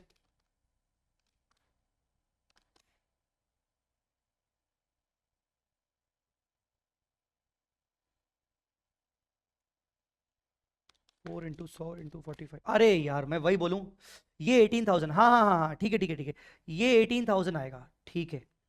वही मैं सोचूं यार कि मैच क्यों नहीं हो रहा। मैं क्या मैच कर रहा था, मैं मैच कर रहा था कि एसबीपी रिजर्व ये और एसबीपी रिजर्व ये मिलकर इतने के बराबर आना चाहिए, 580 500 के बराबर जो टोटल एक्सपेंस है, वो मैच क्यों नहीं हो रहा। मैं वही सोचूं ये मैच क्यों नहीं हो रहा कि टोटल एक्सपेंस हमारा बुक हुआ था 580 500 और यहां मैंने 562 को रिवर्स किया और यहां 72 में मैच नहीं कर रहा। मैं वही सोचूं कुछ गड़बड़ थी, यहां मैंने गलत फिगर लिख लिया 18,000, ठीक है ठीक है। चलो सर कैलकुलेशन, सर सबसे पहले सर ये टाइमलाइन बना सकते हैं एग्जाम में, यस सर। वर्किंग इस तरीके से कर सकते हैं 100% yes, to save the time आप ऐसा कर वर्किंग करो तो अच्छा है सर। जर्नल एंट्री ऐसे कर सकते हैं, आई विल नॉट रिकमेंड। मैंने यहां पर मैं कह सकता हूं कि मैंने थोड़ा सा शॉर्टकट यहां फॉलो किया है, क्योंकि हर साल मैं आपको सेम सेम एंट्री करवाऊं फिर तो शुभम छोड़ो बाकी लोग भी बोलने लगेंगे सर छोड़ो ना सर हम कर लेंगे। तो मैंने यहां पर थोड़ा सा शॉर्टकट फॉलो किया है, ठीक है। चलो हाँ ये हो गया आपका प्रैक्टिकल एग्जाम्पल, ठीक है, ये हो गया practical example.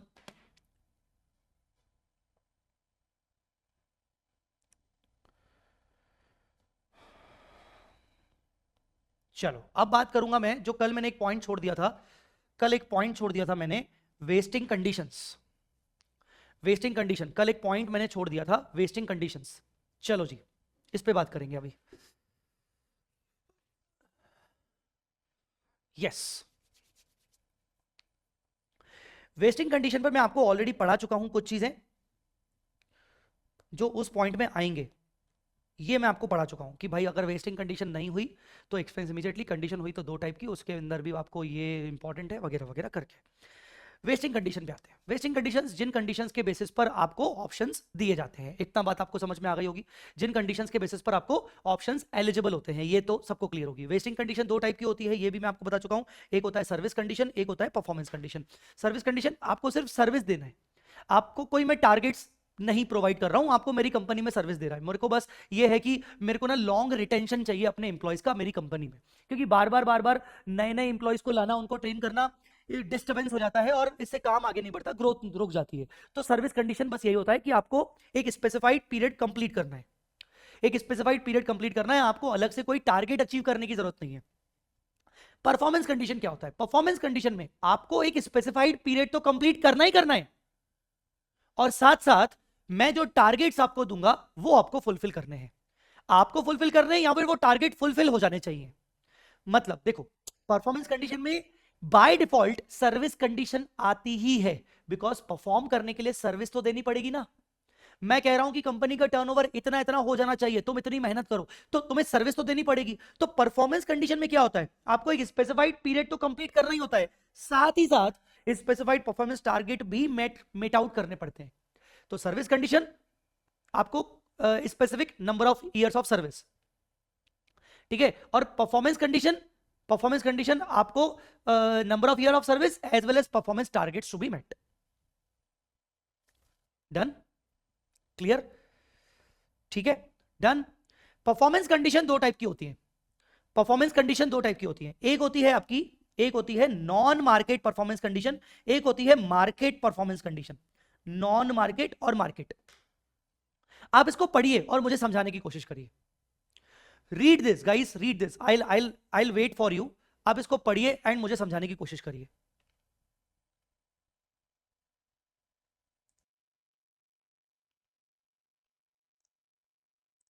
Okay okay, market base में टारगेट ऐसा रहेगा जैसे कंपनी का शेयर इतना हो जाना चाहिए। नॉन मार्केट में बोल रहा है कि सर कि एम्प्लॉय को हार्डवर्क करना है, फिर भले ही एंटिटी का शेयर प्राइस इंक्रीज और not, but in market base the entity share price must increase. Jayant, internal and external performance conditions, आप उसको एलोबरेट करो ना जयंत। नॉन मार्केट में एम्प्लॉय को टास्क देंगे, उसके शेयर प्राइस से मतलब नहीं, उसको जो टास्क दिया है उसको मेहनत से बस वो करना है। ठीक है, वेरी गुड, बहुत ही सिंप्लीफाइड लैंग्वेज में लिखा हुआ है, आई थिंक सबको समझ में आ गया होगा। नॉन मार्केट मतलब जो चीजें इंप्लॉय के कंट्रोल में है, जो वो कर सकता है। मैं अगर उसको बोलूं कि मार्केट में हमारा कंपनी के शेयर का प्राइस मार्केट में 20% से ग्रो हो जाए, वो उस बेचारे के कंट्रोल में कहां से आ गया यार? वो कैसे मैनेज करेगा? ठीक है ना? Accessibility of option depends on employees hard work. भाई मैं उसके हार्डवर्क के बेसिस पर उसको टारगेट दे रहा हूं कि मुझे प्रोडक्ट की कॉस्ट में 10% रिडक्शन करके दे। तू प्रोडक्शन मैनेजर है ना, तू कुछ ऐसा कर कि कॉस्ट ऑफ द प्रोडक्ट 10% से रिड्यूस हो जाए ताकि हम अपना प्रॉफिट बढ़ा सके। ठीक है? सीईओ है ना तू कंपनी का, तू टर्नओवर पे काम कर। ठीक है? तू काम कर, टर्नओवर पे काम कर, तू कंपनी की नेटवर्थ पे काम कर। तू ऐसे काम जो उसके कारण इफेक्ट आए, कंपनी की वर्किंग पे इफेक्ट आए। Market based performance condition exercisability of option depends on market price of the entity share. Market में अगर प्राइस ना 200 रुपए टच हो गया तो मैं तेरे को शेयर दूंगा। अब ये परफॉर्मेंस कंडीशन है, पर ये परफॉर्मेंस किसको करना है? इंप्लॉय को नहीं, ये परफॉर्मेंस कंपनी का है ओवरऑल। वो तो कंपनी का परफॉर्मेंस है ना, ये बेचारे इंप्लॉय का थोड़ी परफॉर्मेंस है। अंडरस्टूड और नॉट? सो परफॉर्मेंस कंडीशन भी दो टाइप की होती है, मार्केट और नॉन मार्केट। तुम मुझे बताओ किसके ऊपर, कौन सी चीज के ऊपर इंप्लॉय का कंट्रोल है और किसके ऊपर इंप्लॉय का कंट्रोल नहीं है? टेल मी, किसके ऊपर इंप्लॉय का कंट्रोल है और किसके ऊपर कंट्रोल नहीं है? Tell me. अच्छा, there are some students who are not at all replying, either they want to reply but शायद उनके मैसेजेस शो नहीं हो रहे, कुछ ऐसा है, और they are not replying at all. I don't know, I really don't know. So अगर ऐसा है कि जो ऐसे बच्चे हैं जो एक्चुअली रिप्लाई करना चाह रहे हैं पर उनके रिप्लाई शो नहीं हो रहे हैं, अगर ऐसा है तो आप लोग व्हाट्सएप ग्रुप पे आ जाओ चैट करने के लिए। अगर आप लैपटॉप पे देख रहे हो तो अपने मोबाइल के व्हाट्सएप ग्रुप पे आ जाओ, व्हाट्सएप ग्रुप पे मुझसे चैटिंग करो। ठीक है? But guys you have to do the chat. हाँ, नॉन मार्केट पे कंट्रोल है, तो नॉन मार्केट परफॉर्मेंस कंडीशन पर इंप्लॉय का कंट्रोल है, जबकि मार्केट बेस्ड परफॉर्मेंस कंडीशन पर इंप्लॉय का कोई कंट्रोल नहीं है। मैंने आपसे ये इसलिए पूछा क्योंकि इसके बेसिस पर कोई अकाउंटिंग ट्रीटमेंट आने वाला है। तो अब ध्यान से देखिएगा क्या पॉइंट है। How to deal with the vesting conditions, vesting conditions के साथ कैसे डील किया जाएगा? वेस्टिंग कंडीशंस के साथ कैसे डील किया जाएगा? तो सबसे पहले vesting condition does not exist, पहला पॉइंट। दूसरा, vesting condition exist and given in the question. तो vesting condition does not exist, मैंने कल ही बता दिया था, no vesting conditions are attached. Vesting condition does not exist, ये वही वाला पॉइंट है। क्या बोल रहा है? No vesting condition means share option is vested immediately. Immediately option vest हो गया, entire expense is recognised immediately in the P&L account. I hope आपको मैं इसको कल पढ़ा चुका हूं तो इस पे मैं अभी वापस से बात नहीं करूंगा। ठीक है? ये हो गया आपका पहला। Second point, wasting condition exist and given in the question, question में दिया हुआ है। ठीक है? Wasting condition exist and given in the question. हाँ, तो सर ये भी तो हम पॉइंट पढ़ चुके हैं, ये पॉइंट पढ़ चुके हैं, पर थोड़ा सा डिटेल में पढ़ना अब जरूरी है, बिकॉज अब यहां पर market non market performance condition की बात भी करनी है। Option will be vested eligible only when the condition is fulfilled during the vesting period, ये भी हमने बात कर ली थी इसके अंदर। ठीक है?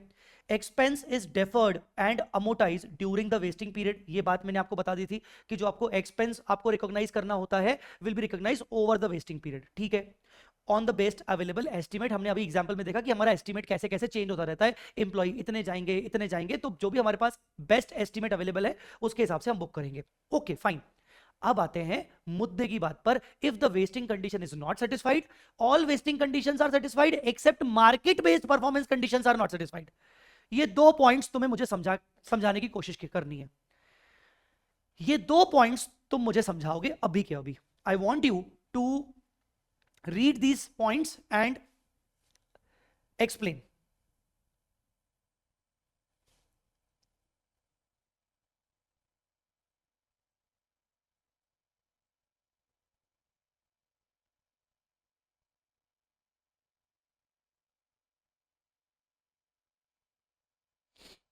Yes Anjali, very good. तो ये दो पॉइंट्स आप पढ़िए।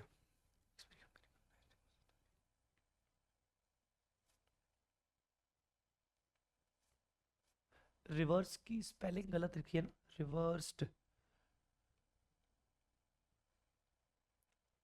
क्या इस पॉइंट के रिस्पेक्ट में हम जर्नल एंट्री कल कल डिस्कस कर चुके थे? ये भी सोचना।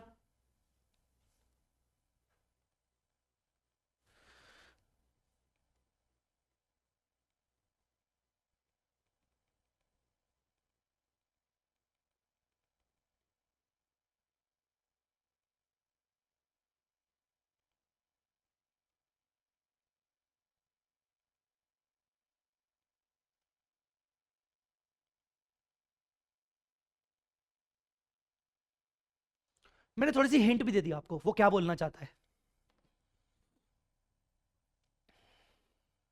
मैंने थोड़ी सी आपको हिंट भी दे दी इस पॉइंट के लिए। तो पहला पॉइंट बोल रहा है if wasting condition is not satisfied,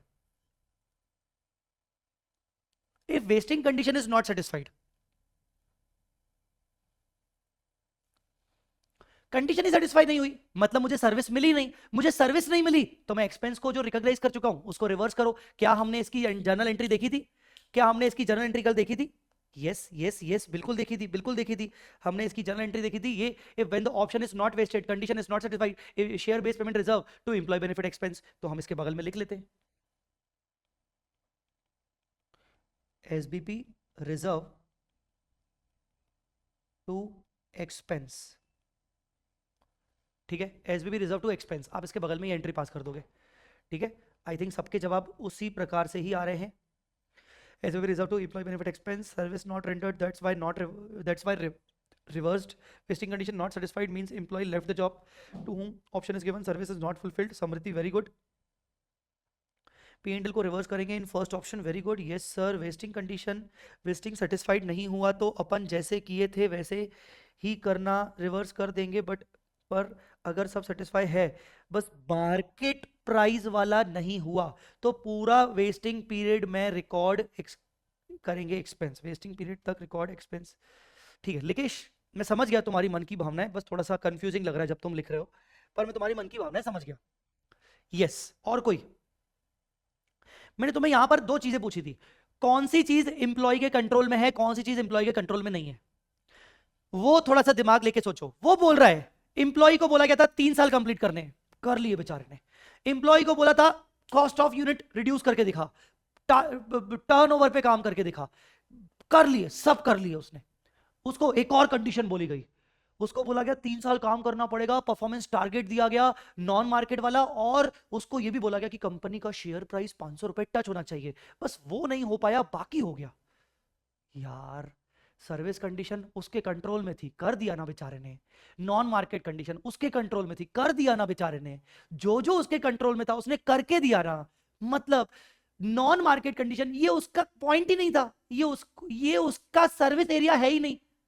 तो इसका मतलब भले तुम कह सकते हो कि सारी वेस्टिंग कंडीशन फुलफिल नहीं हुई है, मार्केट बेस्ड कंडीशन फुलफिल नहीं हुई है, भले तुम कह सकते हो कि तुम उसको शेयर इशू नहीं करोगे, बट तुम एक्सपेंस भी रिवर्स नहीं करोगे, क्योंकि उसने तुम्हें सर्विसेज दी हैं, क्योंकि उसने सर्विस कंडीशन फुलफिल कर ली, क्योंकि उसने नॉन मार्केट कंडीशन फुलफिल कर ली, तुम्हें सर्विसेज मिल चुकी हैं।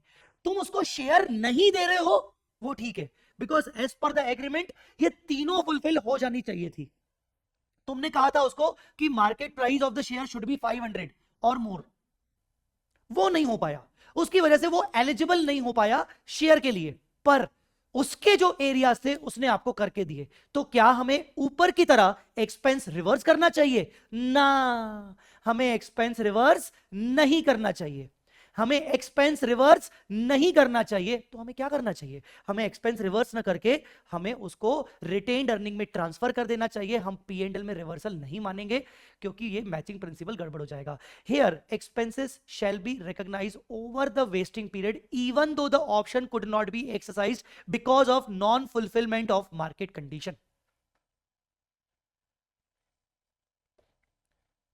क्यों ऐसा? क्योंकि मार्केट बेस्ड कंडीशन इंप्लॉय के कंट्रोल में नहीं थी, जो सर्विसेज उसको देनी थी वो सर्विसेज तो दे चुका है। Since entity got all the services from employee, hence expense not required to be reversed to P&L। ये लिख लेना पॉइंट।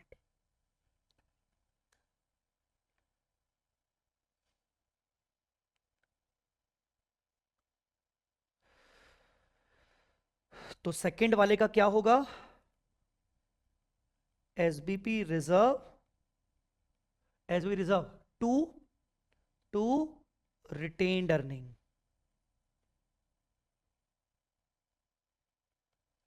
ठीक है, डन एवरीवन?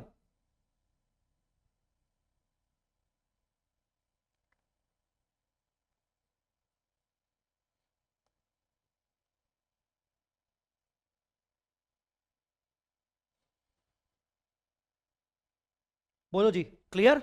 यही जगह है तो लिख दिया आपने अपनी भाषा में। तो अगर सारी कंडीशंस फुलफिल हो जाए नॉन मार्केट को छोड़कर, शेयर इशू नहीं होगा, शेयर इशू नहीं करेंगे, पर खर्चा भी रिवर्स नहीं करेंगे। ये वाली बात मैं लिख लेता हूं, शेयर इशू नहीं करेंगे पर एक्सपेंस भी P&L में रिवर्स नहीं करेंगे। शेयर इशू नहीं करेंगे पर एक्सपेंस भी P&L में रिवर्स नहीं करेंगे। ठीक है, अब इस कंसेप्ट को समझने के लिए रिफर प्रैक्टिकल एग्जांपल 2, और इस कंसेप्ट को समझने के लिए refer question number 204 of question bank compiler. तो पहले प्रैक्टिकल एग्जांपल 2। अब प्रैक्टिकल एग्जांपल 2 बहुत छोटा सा है, उसको अपन डायरेक्टली डिस्कस कर लेते हैं, उसको लिख करने की जरूरत नहीं है, छोटा छोटा सा पॉइंट है। Company offers 5000 shares at a fair value of option 250 to Rajat, Rajat मेरा एक एम्प्लॉय है, at a condition of minimum service period of 3 साल। कम से कम आपको 3 साल का सर्विस पीरियड रखना पड़ेगा, ठीक है ना? आपको कम से कम 3 साल का सर्विस पीरियड रखना पड़ेगा, ठीक है?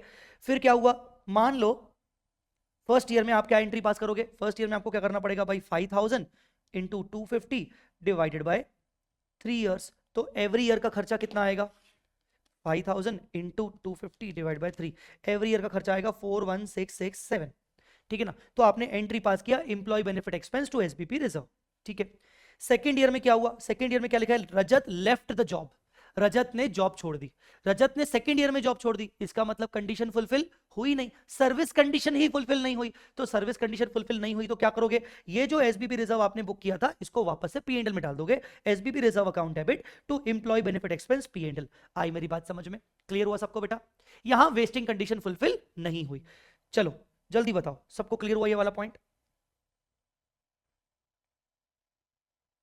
सर जस्ट एक बात रखनी थी कि फिर तो इससे एम्प्लॉय को मोटिवेशन नहीं आएगा ना सर, कि वो अपनी तरफ से तो मेहनत किया but overall market based performance achieve नहीं हुआ, दैट्स वाई उसको ईसॉप नहीं मिले। बिल्कुल बिल्कुल, you are right, you are completely right, but उसका अकाउंटिंग से कोई लेना देना नहीं है ना बेटा, इस बात को तो समझो ना, तुम्हारी बात कोई गलत नहीं है, पर इसका कोई लेना देना अकाउंटिंग से है क्या? हाँ ठीक है, उसको मोटिवेशन नहीं मिला, हो सकता है वो उस ऑप्शन को फिर उस नजरों से देखे ही ना, शुरू में ही ग्रांड डेट में वो बोले अरे यार कंपनी क्या कर रही है, ये मैं सर्विस दे दूंगा, non market performance condition achieve कर लूंगा, ये जो कंपनी ने ये शेयर का प्राइस रखा है ये मेरे बस का नहीं है, ये यार कर, तो वो ठीक है, वो उसका अट्रैक्शन नहीं हो रहा है, पर उसका अकाउंटिंग से कोई लेना देना नहीं है ना, है ना?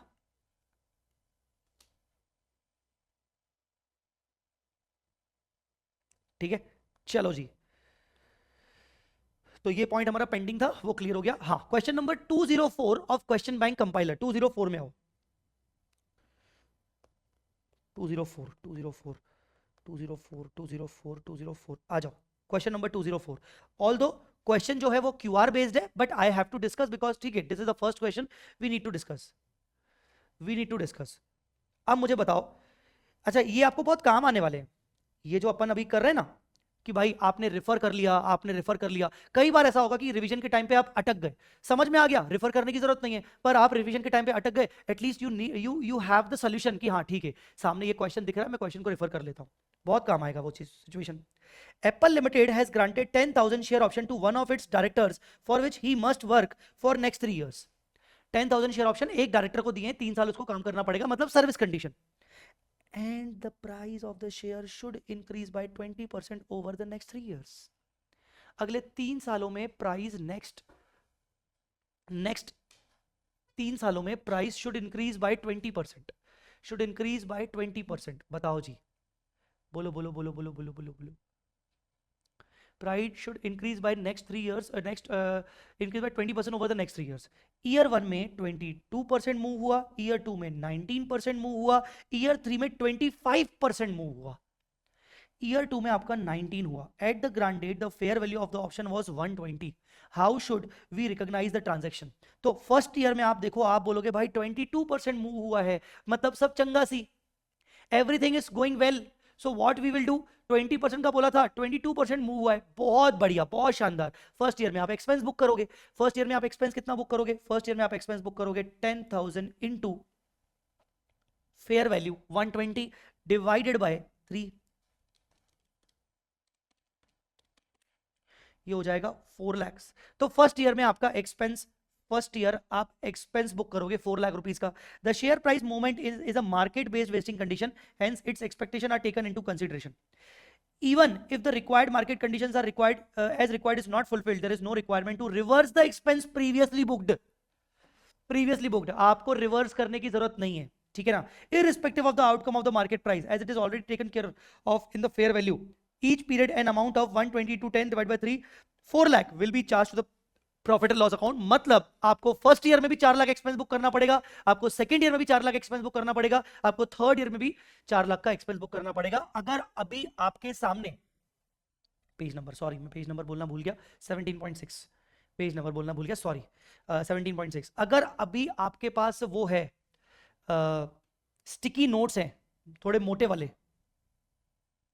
स्टिकी नोट्स, अगर स्टिकी नोट्स है तो यहां पर स्टिकी नोट्स में लगा देना, every year expense should be booked irrespective of the movement in market price. क्या बोला मैंने, क्या बोला मैंने? स्टिकी नोट्स डाल दो यहां पर, ठीक है ना? ये यहां पर स्टिकी नोट्स चिपका दो। मैं तो नहीं चिपका सकता, आई एम जस्ट सेइंग कि यहां पर स्टिकी नोट्स चिपका दो और उसके ऊपर लिखो, ये बोल रहा हूं, ठीक है? क्या लिखोगे उसके ऊपर? Every years expense should be recognized if it is expected that employee will complete 3 years irrespective of the movement in market price, irrespective of the movement in market price। लिखा? करूं वापस से dictate? every year's expense should be recognized, every year's expense should be recognized if it is expected that employee will complete 3 years irrespective of the movement in market price of the share। एक आपने point लिखा, next point आपको इसमें लिखना है, after 3 years, after 3 years if the market price, अरे यार तुम, मैं वो लिख लेता हूं यार,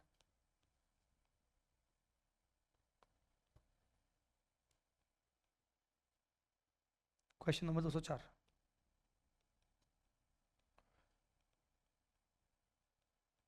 every year expense should be recognized irrespective of movements in, irrespective of any movements in market price after 3 years if market condition not satisfied, if market condition not satisfied, SBP reserve should be transferred to retained earnings।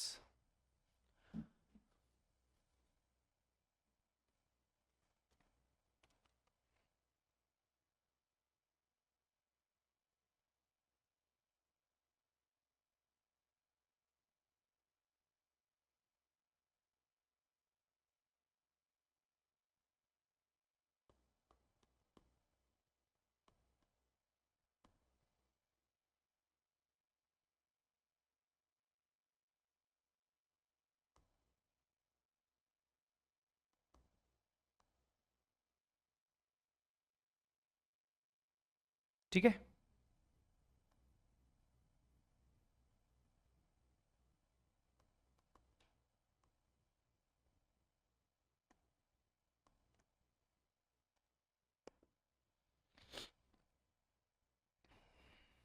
अरे तुम जल्दी यार reply करो यार, बहुत ढीले हो तुम लोग।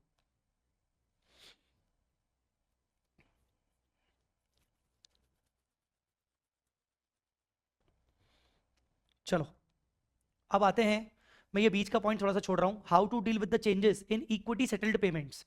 क्या इक्विटी सेटल्ड पेमेंट्स जो अभी मैंने आपको करवाए, क्या उसके अंदर कोई चेंजेस हो सकते हैं, कोई मॉडिफिकेशंस हो सकते हैं, कोई कैंसिलेशन हो सकते हैं? मैं सिर्फ आपको 2 मिनट के अंदर बात कर रहा हूं, मैं अभी इसको सिखा नहीं रहा हूं। मतलब आगे चल के हो जाए, मैंने मैंने ईसॉप में कुछ मॉडिफिकेशंस कर लिए एज एन एम्प्लॉयर। मैंने ईसॉप में मॉडिफिकेशंस इस तरीके से किए कि वो एम्प्लॉय को और अट्रैक्ट कर सके, एम्प्लॉय के फेवर में मैंने कुछ मॉडिफिकेशंस किए, तो उससे क्या इंपैक्ट आएगा? दूसरा, मैंने ईसॉप को कैंसिल कर दिया, मैं ईसॉप नहीं दूंगा। पहले बोला था कि मैं आपको शेयर दूंगा, पर अब मैं आपको शेयर्स नहीं दूंगा, और उसके बदले में आपको कॉम्पनसेट कर रहा हूं कि ईसॉप के चक्कर में तुम अच्छे से कर रहे थे, तुम्हारा पूरा मोटिवेशन खत्म हो गया, तो मैं तुम्हें कॉम्पनसेट कर रहा हूं। आई डोंट वांट कि तुम कंपनी छोड़ के जाओ, पर मैं तुम्हें कॉम्पनसेट कर रहा हूं कैश में, तो मैं ईसॉप को कैंसिल कर रहा हूं। तो ईसॉप को कैंसिल करने में क्या होगा वो भी हम अकाउंटिंग पढ़ेंगे, बट ये थोड़ी सी बाद की पॉइंट है, हम इसको बाद में पढ़ेंगे। अभी अपन बात करेंगे cash settled share based payments plan, cash settled share based payment plan, ठीक है? तो हमारा इक्विटी सेटल्ड हो चुका है। इक्विटी सेटल में हमने ओवरऑल तरीका देखा कि किस तरीके से होने वाला है। इसके अंदर डेफिनेटली कुछ क्वेश्चंस वी विल ट्राई, हम इसके अंदर कुछ क्वेश्चंस ट्राई करेंगे। मैं आपको अगर इंडेस 102 का इंडेक्स दिखाऊं तो कुल मिला के वी हैव 34 क्वेश्चंस। 100 सीरीज में कुछ बेसिक कैटेगरी के क्वेश्चंस हैं। 200 सीरीज अगर आप देखोगे तो ये हमारी इक्विटी सेटल्ड ट्रांजैक्शन के क्वेश्चंस आपको 200 वाली सीरीज में दिख जाएंगे। मतलब आपको वो यहां से दिख जाएंगे 201, 202, 203, 204 ऐसे करके दिख जाएंगे, ठीक है? Now we are coming to the cash settled share based payment plan. थोड़ा सा पार्ट अपन डिस्कस कर लेंगे, फिर उसके बाद कल की क्लास में हम मेजरली प्रैक्टिस पर ध्यान देंगे। कैश सेटल्ड पेमेंट प्लान, मुझे बताओ ये नेचर बोलो, इक्विटी नेचर की liability nature? Tell me. Liability nature, liability nature है ना? ये कौन सा नेचर है? लायबिलिटी नेचर है, ठीक है। तो सर यहां पर क्या होगा, यहां पर क्या होगा? इक्विटी सेटल्ड में, इक्विटी सेटल्ड में फेयर वैल्यू थी, है ना? इक्विटी सेटल्ड में फेयर वैल्यू थी। सर कैश सेटल्ड में क्या होगा? सेम, कैश सेटल्ड में भी सेम, दे तो तुम अल्टीमेटली शेयर के ऊपर रहे हो, तो वहां पर भी तुम्हें फेयर वैल्यू के हिसाब से काम करना पड़ेगा, ठीक है ना? वहां पर तुम्हें क्या करना पड़ेगा? फेयर वैल्यू के हिसाब से काम करना पड़ेगा। तो let me give you one overall area cash settled options. पर अब यहां पर क्या क्या चीजें अलग अलग हैं, यहां पर क्या क्या चीजें अलग हैं, यहां पर क्या क्या चीजें अलग हैं, ध्यान से देखिएगा। इसको कहते हैं SAR, stock appreciation right. This is 1 April 25 the grant date. आज मार्केट प्राइस है 140, 140। वेस्टिंग डेट, मैं कह रहा हूं वेस्टिंग डेट पर जो भी मार्केट प्राइस में इंक्रीज होगा मैं तुझे पे कर दूंगा। मतलब payment will be, payment will B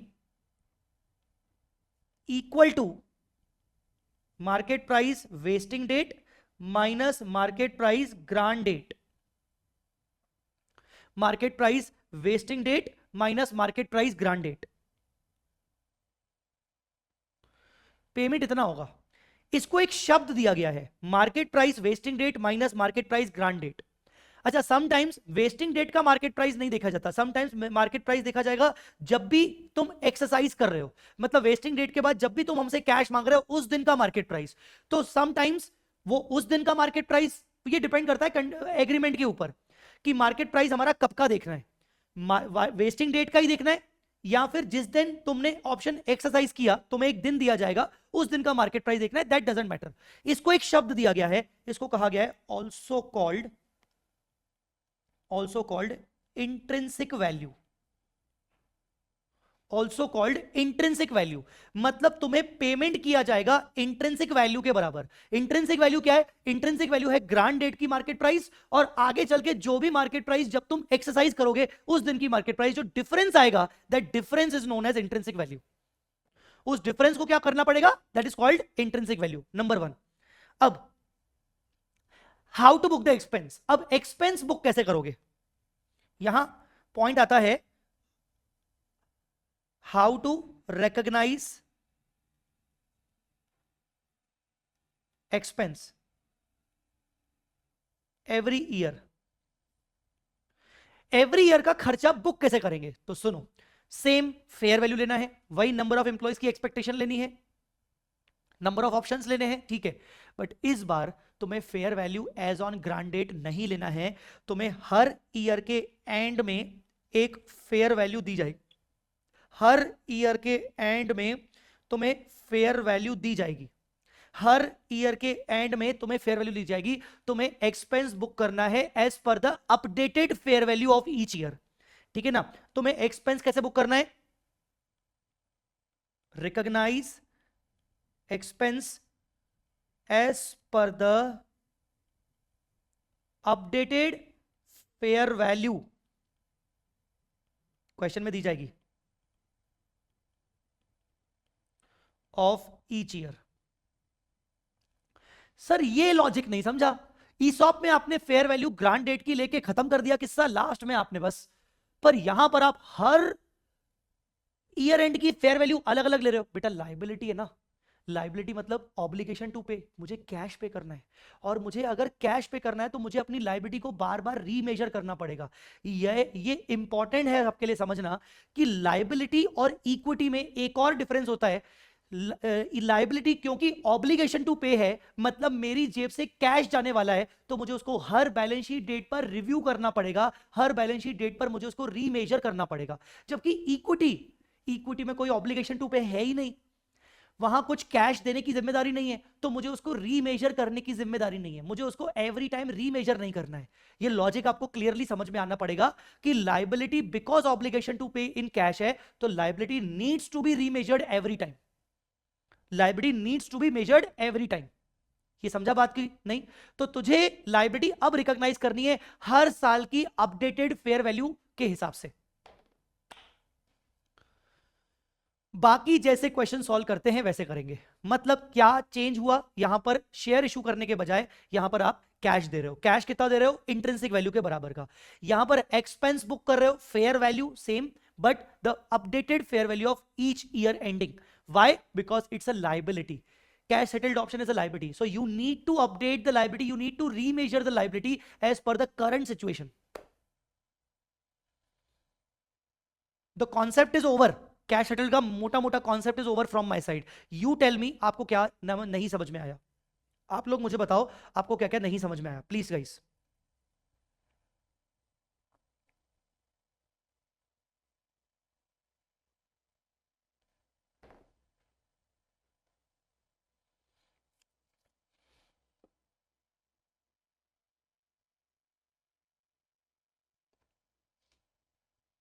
ये शुभम,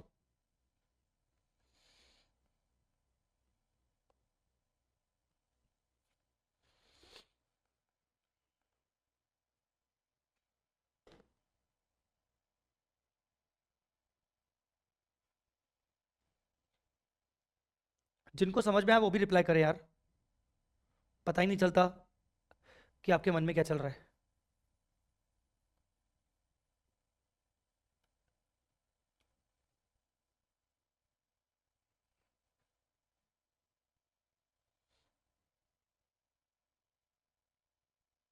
जी वानी, यस यस, अभी मैं आपको क्वेश्चन करवाऊंगा बेटा।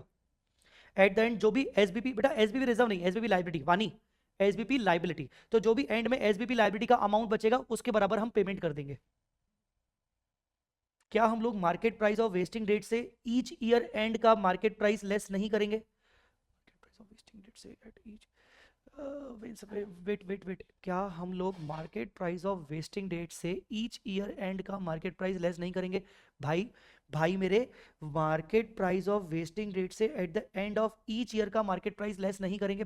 दो बातें हैं इसमें। पहली बात तो तेरे को market price of vesting date यहां पर पता ही नहीं होगी, तेरे को यहां पर इधर खड़ा है तू, इधर खड़ा है तो तेरे को यहां की मार्केट प्राइस बेस्ट पता है, बेस्ट, तेरे को यहां की मार्केट प्राइस पता ही नहीं होगी, तो डिफरेंस कैसे निकालेगा? Number one.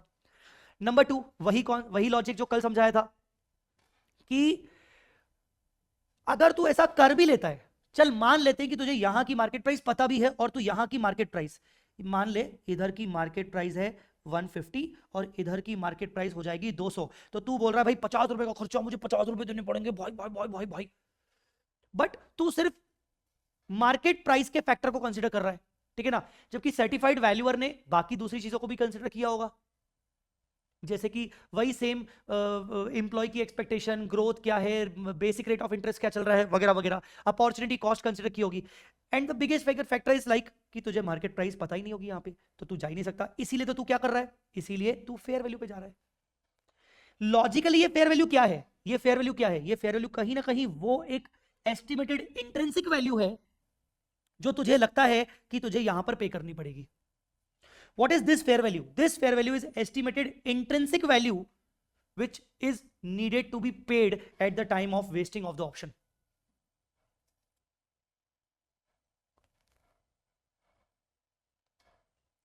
तो मैं सर बोल सकता हूं क्या, this fair value reflects estimated intrinsic value, बोल सकता हूं कि नहीं? This fair value reflects estimated intrinsic value. ये fair value estimated intrinsic value reflect कर रही है। आई बात समझ में? क्योंकि मुझे आगे का मार्केट प्राइस पता नहीं है, तो हमने आज एक फेयर वैल्यू निकाल ली है। अभी क्लियर? तो आ जाओ,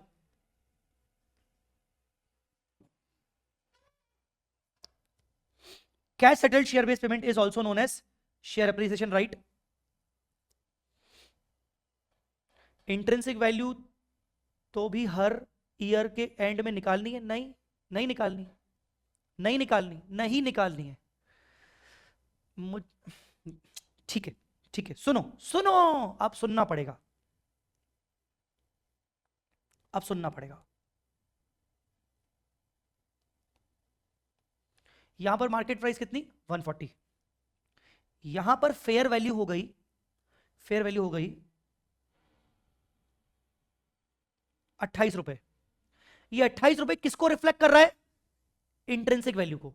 मतलब हमें ऐसा लग रहा है कि जो आगे चल के एक्चुअल डिफरेंस निकलेगा कैश का, वो 28 रुपए का निकलेगा। कितने का निकलेगा, 28 रुपए का निकलेगा। तो मुझे बताओ, फर्स्ट ईयर एक्सपेंस कितना आएगा? मान लो एक एम्प्लॉय है और उसको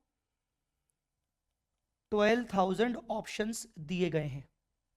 चलो बताओ एक्सपेंस कितना, 12,000 ऑप्शंस इनटू फेयर वैल्यू कितना है 28 divided by 3, 336, 112। First year done. यहां फेयर वैल्यू हो गई 31, 31। बताओ क्या हुआ, इसका मतलब क्या हुआ कि मुझे ऐसा लगता है कि नहीं नहीं नहीं, नहीं 28 नहीं, मुझे ऐसा लगता है मुझे 31 पे करना पड़ेगा। लाइबिलिटी को रीमेजर करो, लाइबिलिटी को रीमेजर करो। चलो बताओ क्या करेंगे, सेकेंड ईयर का एक्सपेंस कैसे रिकॉर्ड करेंगे, 12,000, मुझे लगता है 31 का एक्सपेंस होना चाहिए। अभी तक 2 साल हो चुके हैं, तो कितना एक्सपेंस बनता है, और उसमें से मैं 1,12,000 रिकॉर्ड कर चुका हूं।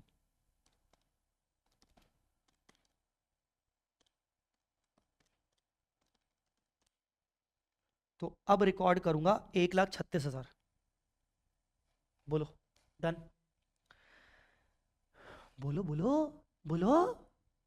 ठीक है, यहां मार्केट प्राइस हो गया तुम्हारा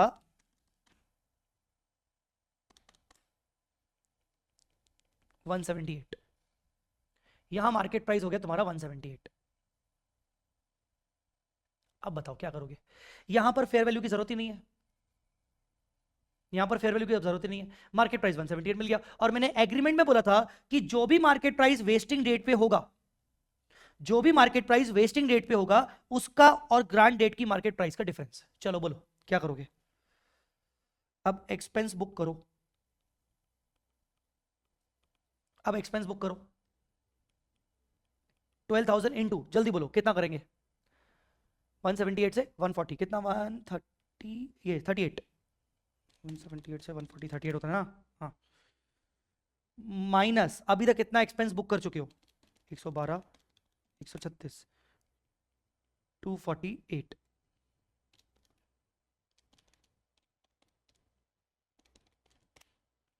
तो 2,08,000, 2,08,000 का एक्सपेंस बुक कर चुके हो। तो मुझे बताओ total SBP liability third year and पे कितनी हो चुकी है, 2,08,000, 1,12,000, 1,36,000, ये हो चुकी है 4,56,000, 4,56,000। ठीक है, तो अब एंट्री क्या करोगे, SBP liability debit to bank account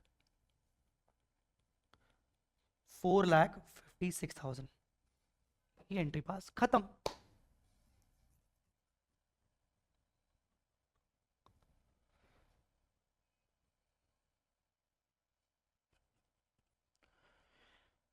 इतना कैश मिल जाएगा। सर ये तो ज्यादा इंटरेस्टिंग लग रहा है, वो शेयर वेयर के चक्कर से ना मजा आ रहा है सर, ये तो ज्यादा अच्छा है। हाँ, मतलब लायबिलिटी टू बैंक, बस बढ़िया है, फालतू का वो शेयर इशू करो ये सब नहीं सर, ये ज्यादा अच्छा लग रहा है। आई पर्सनली फील कि मैक्सिमम बच्चों को ये ज्यादा अच्छा लगता है।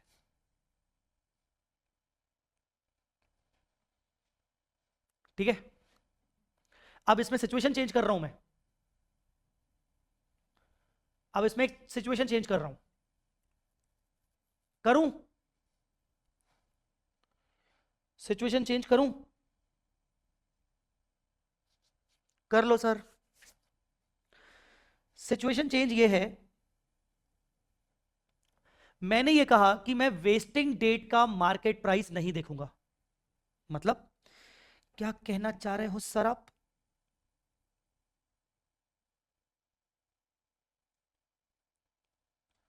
मैंने ये कहा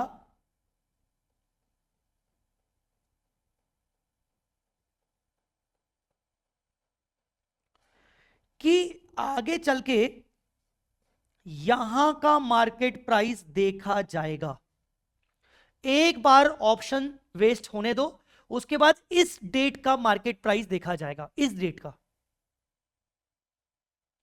तो मुझे बताओ, फर्स्ट ईयर का खर्चा as it is, second year का खर्चा as it is, third year का खर्चा गड़बड़ हो गया, थर्ड ईयर का खर्चा गड़बड़ गड़बड़ हो गया,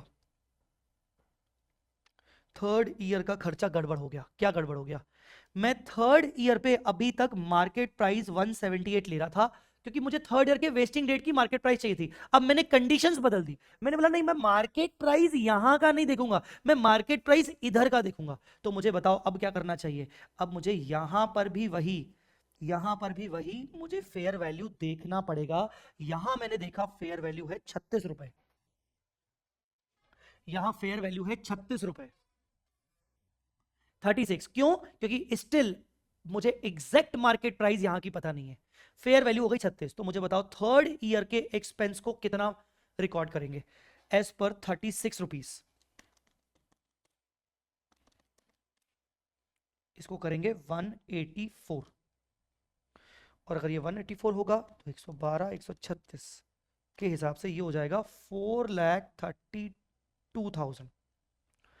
बोलो 4,32,000।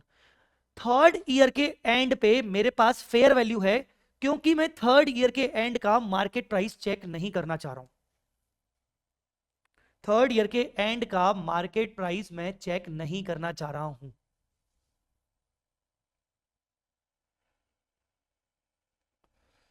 थर्ड ईयर के एंड का मैं मार्केट प्राइस चेक नहीं करना चाह रहा हूं, मैं मार्केट प्राइस आगे का देखूंगा।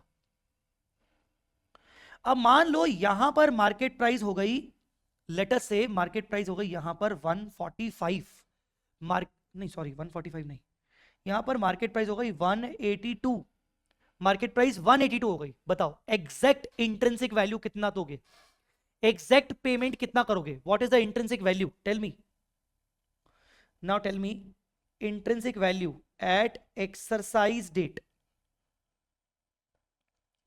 एक्सरसाइज डेट पर इंट्रिंसिक वैल्यू कितना हो गया? 42 रुपीज का। आपका पेमेंट एक्चुअल कितना होगा? 42। Payment due 12,000 options into 42। 12,000 options into 42। Payment will be made of rupees 5,04,000। जबकि आपने एसबीपी लाइबिलिटी क्रिएट कितनी की है? 432। तो एंट्री क्या पास करोगे? एंट्री पास करोगे SBP liability account debit 5, sorry कितना था लाइबिलिटी? 4,32,000। 4,32,000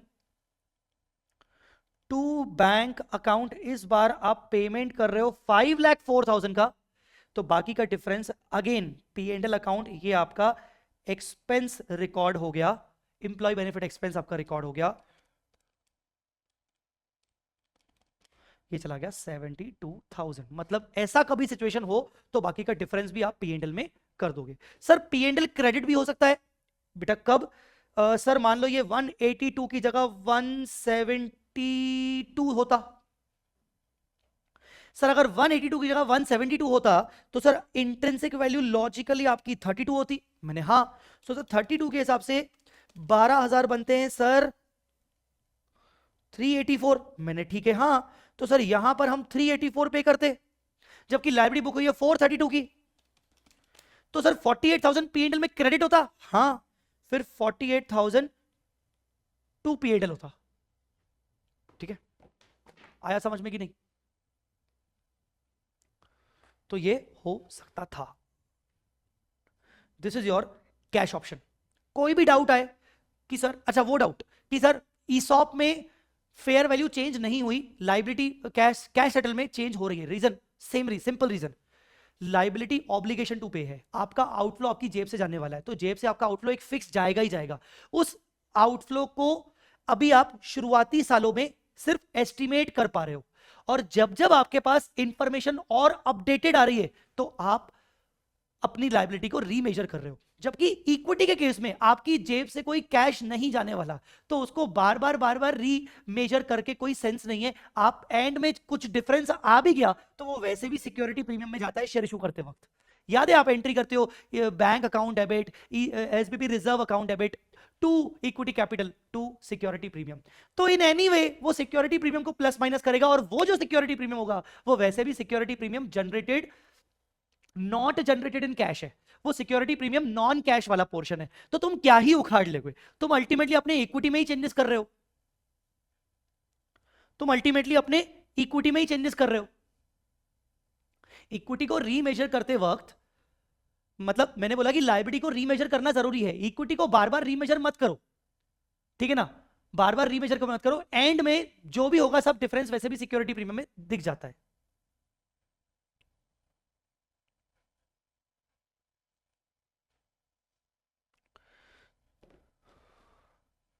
एक काम करते हैं अपन, वो पढ़ लेते हैं,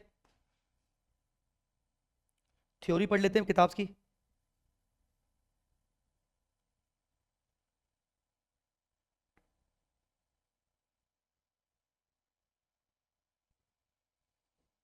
ठीक है,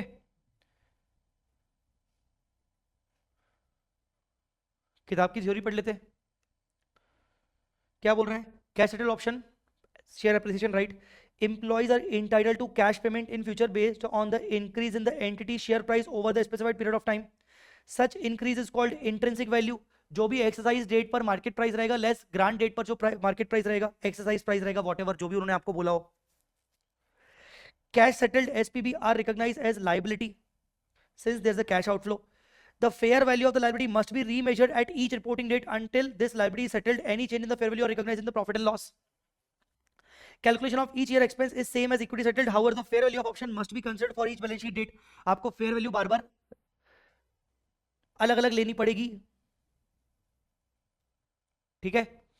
journal entry, employee benefit account debit to employee benefit expense account debit to share based payment liability. When the option is exercised for vesting period, share based payment liability to bank. Actual payment means payment made at intrinsic value. If intrinsic value is not given, then actual appreciation is calculated as follows. जो भी market price है minus granted की price है, whatever. Sir इसमें वो हो सकता है क्या कि ऑप्शन लैप्स्ड? बेटा पैसा किसको अच्छा नहीं लगता? बताओ, तुम में से ऐसा कोई है जिसको पैसा अच्छा नहीं लगता है, जो अपने एम्प्लॉयर को बोलेगा 3 साल बाद, हाँ मैंने कंडीशन फुलफिल कर दी, नहीं चाहिए मुझे पैसा, ऑप्शन लैप्स कर रहा हूं मैं, तो क्या इसमें कैश ऑप्शंस में, क्या कैश सेटल्ड में क्या ऑप्शन लैप्स होंगे कभी? सोचो, कैश सेटल्ड में कभी क्या ऑप्शन लैप्स होंगे? नहीं होंगे। तो इसमें ऑप्शन लैप्स वाली बात हो ही नहीं सकती, ठीक है।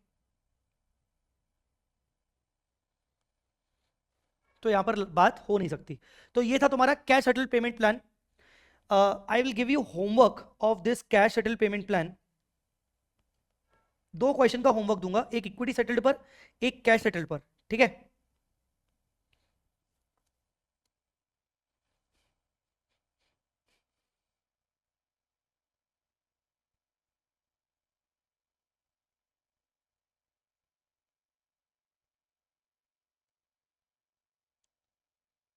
Question number 303,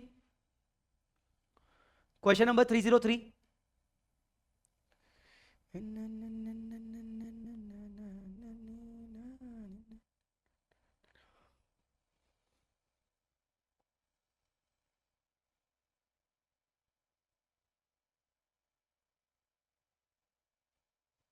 question number 209, question number 209, page number 17.8। Question number 303, page number 17.13। 2 questions का होमवर्क है, एक इक्विटी सेटल्ड, एक cash settled. Equity settled, cash settled का क्वेश्चन है, दोनों के अंदर क्यूआर है। एक सिंपल सा रूल समझ लो, प्रोटोकॉल है हमारा, कि अगर आपको कोई क्वेश्चन होमवर्क दिया गया है तो वो क्वेश्चन आपको सेम डे पे ट्राई करना है। वो तो एक बेसिक सी बात है, प्रोटोकॉल ये नहीं है। प्रोटोकॉल ये है कि अगर उस क्वेश्चन के बगल में क्यूआर है तो आप मुझसे डाउट डायरेक्टली पूछने से पहले या अगली क्लास में वो डाउट लेके आने से पहले आप स्कैन करोगे और स्कैन करके वीडियो सॉल्यूशंस देखोगे। पहले तो आप इसको खुद से सॉल्व करोगे बिना स्कैन किए। But if you are feeling like कि नहीं मुझसे नहीं बन रहा है या मुझे नहीं समझ में आ रहा है, तो आप इसको वीडियो सॉल्यूशंस डायरेक्टली यहां से देखोगे। 95% मैं एश्योर करता हूं कि आपको कोई डाउट उसके बाद नहीं आएगा। बट फिर भी after watching the video from this QR, if you still have doubt you can ask me. अब ये आपको एक रूल प्रोटोकॉल फॉलो करना पड़ेगा, ठीक है। चलो डन। 303-209, 303-209, ठीक है। चलो गाइस, बाय बोलो बच्चों, बाय बोलो बच्चों। थैंक्स अलॉट गाइस, बहुत बहुत धन्यवाद आज की क्लास सुनने के लिए। और चीज़ों को फॉलो करिए, जो मैंने आपको सिखाया है समझाया है उसको फॉलो करिए। रोज का 1 घंटा निकालिए एंड खुश रहिए। आज आपका पूरा दिन खुश जाए, अच्छा जाए, यही शुभकामनाएं हैं। Thanks a lot, bye bye, take care, love you all, जय माता दी।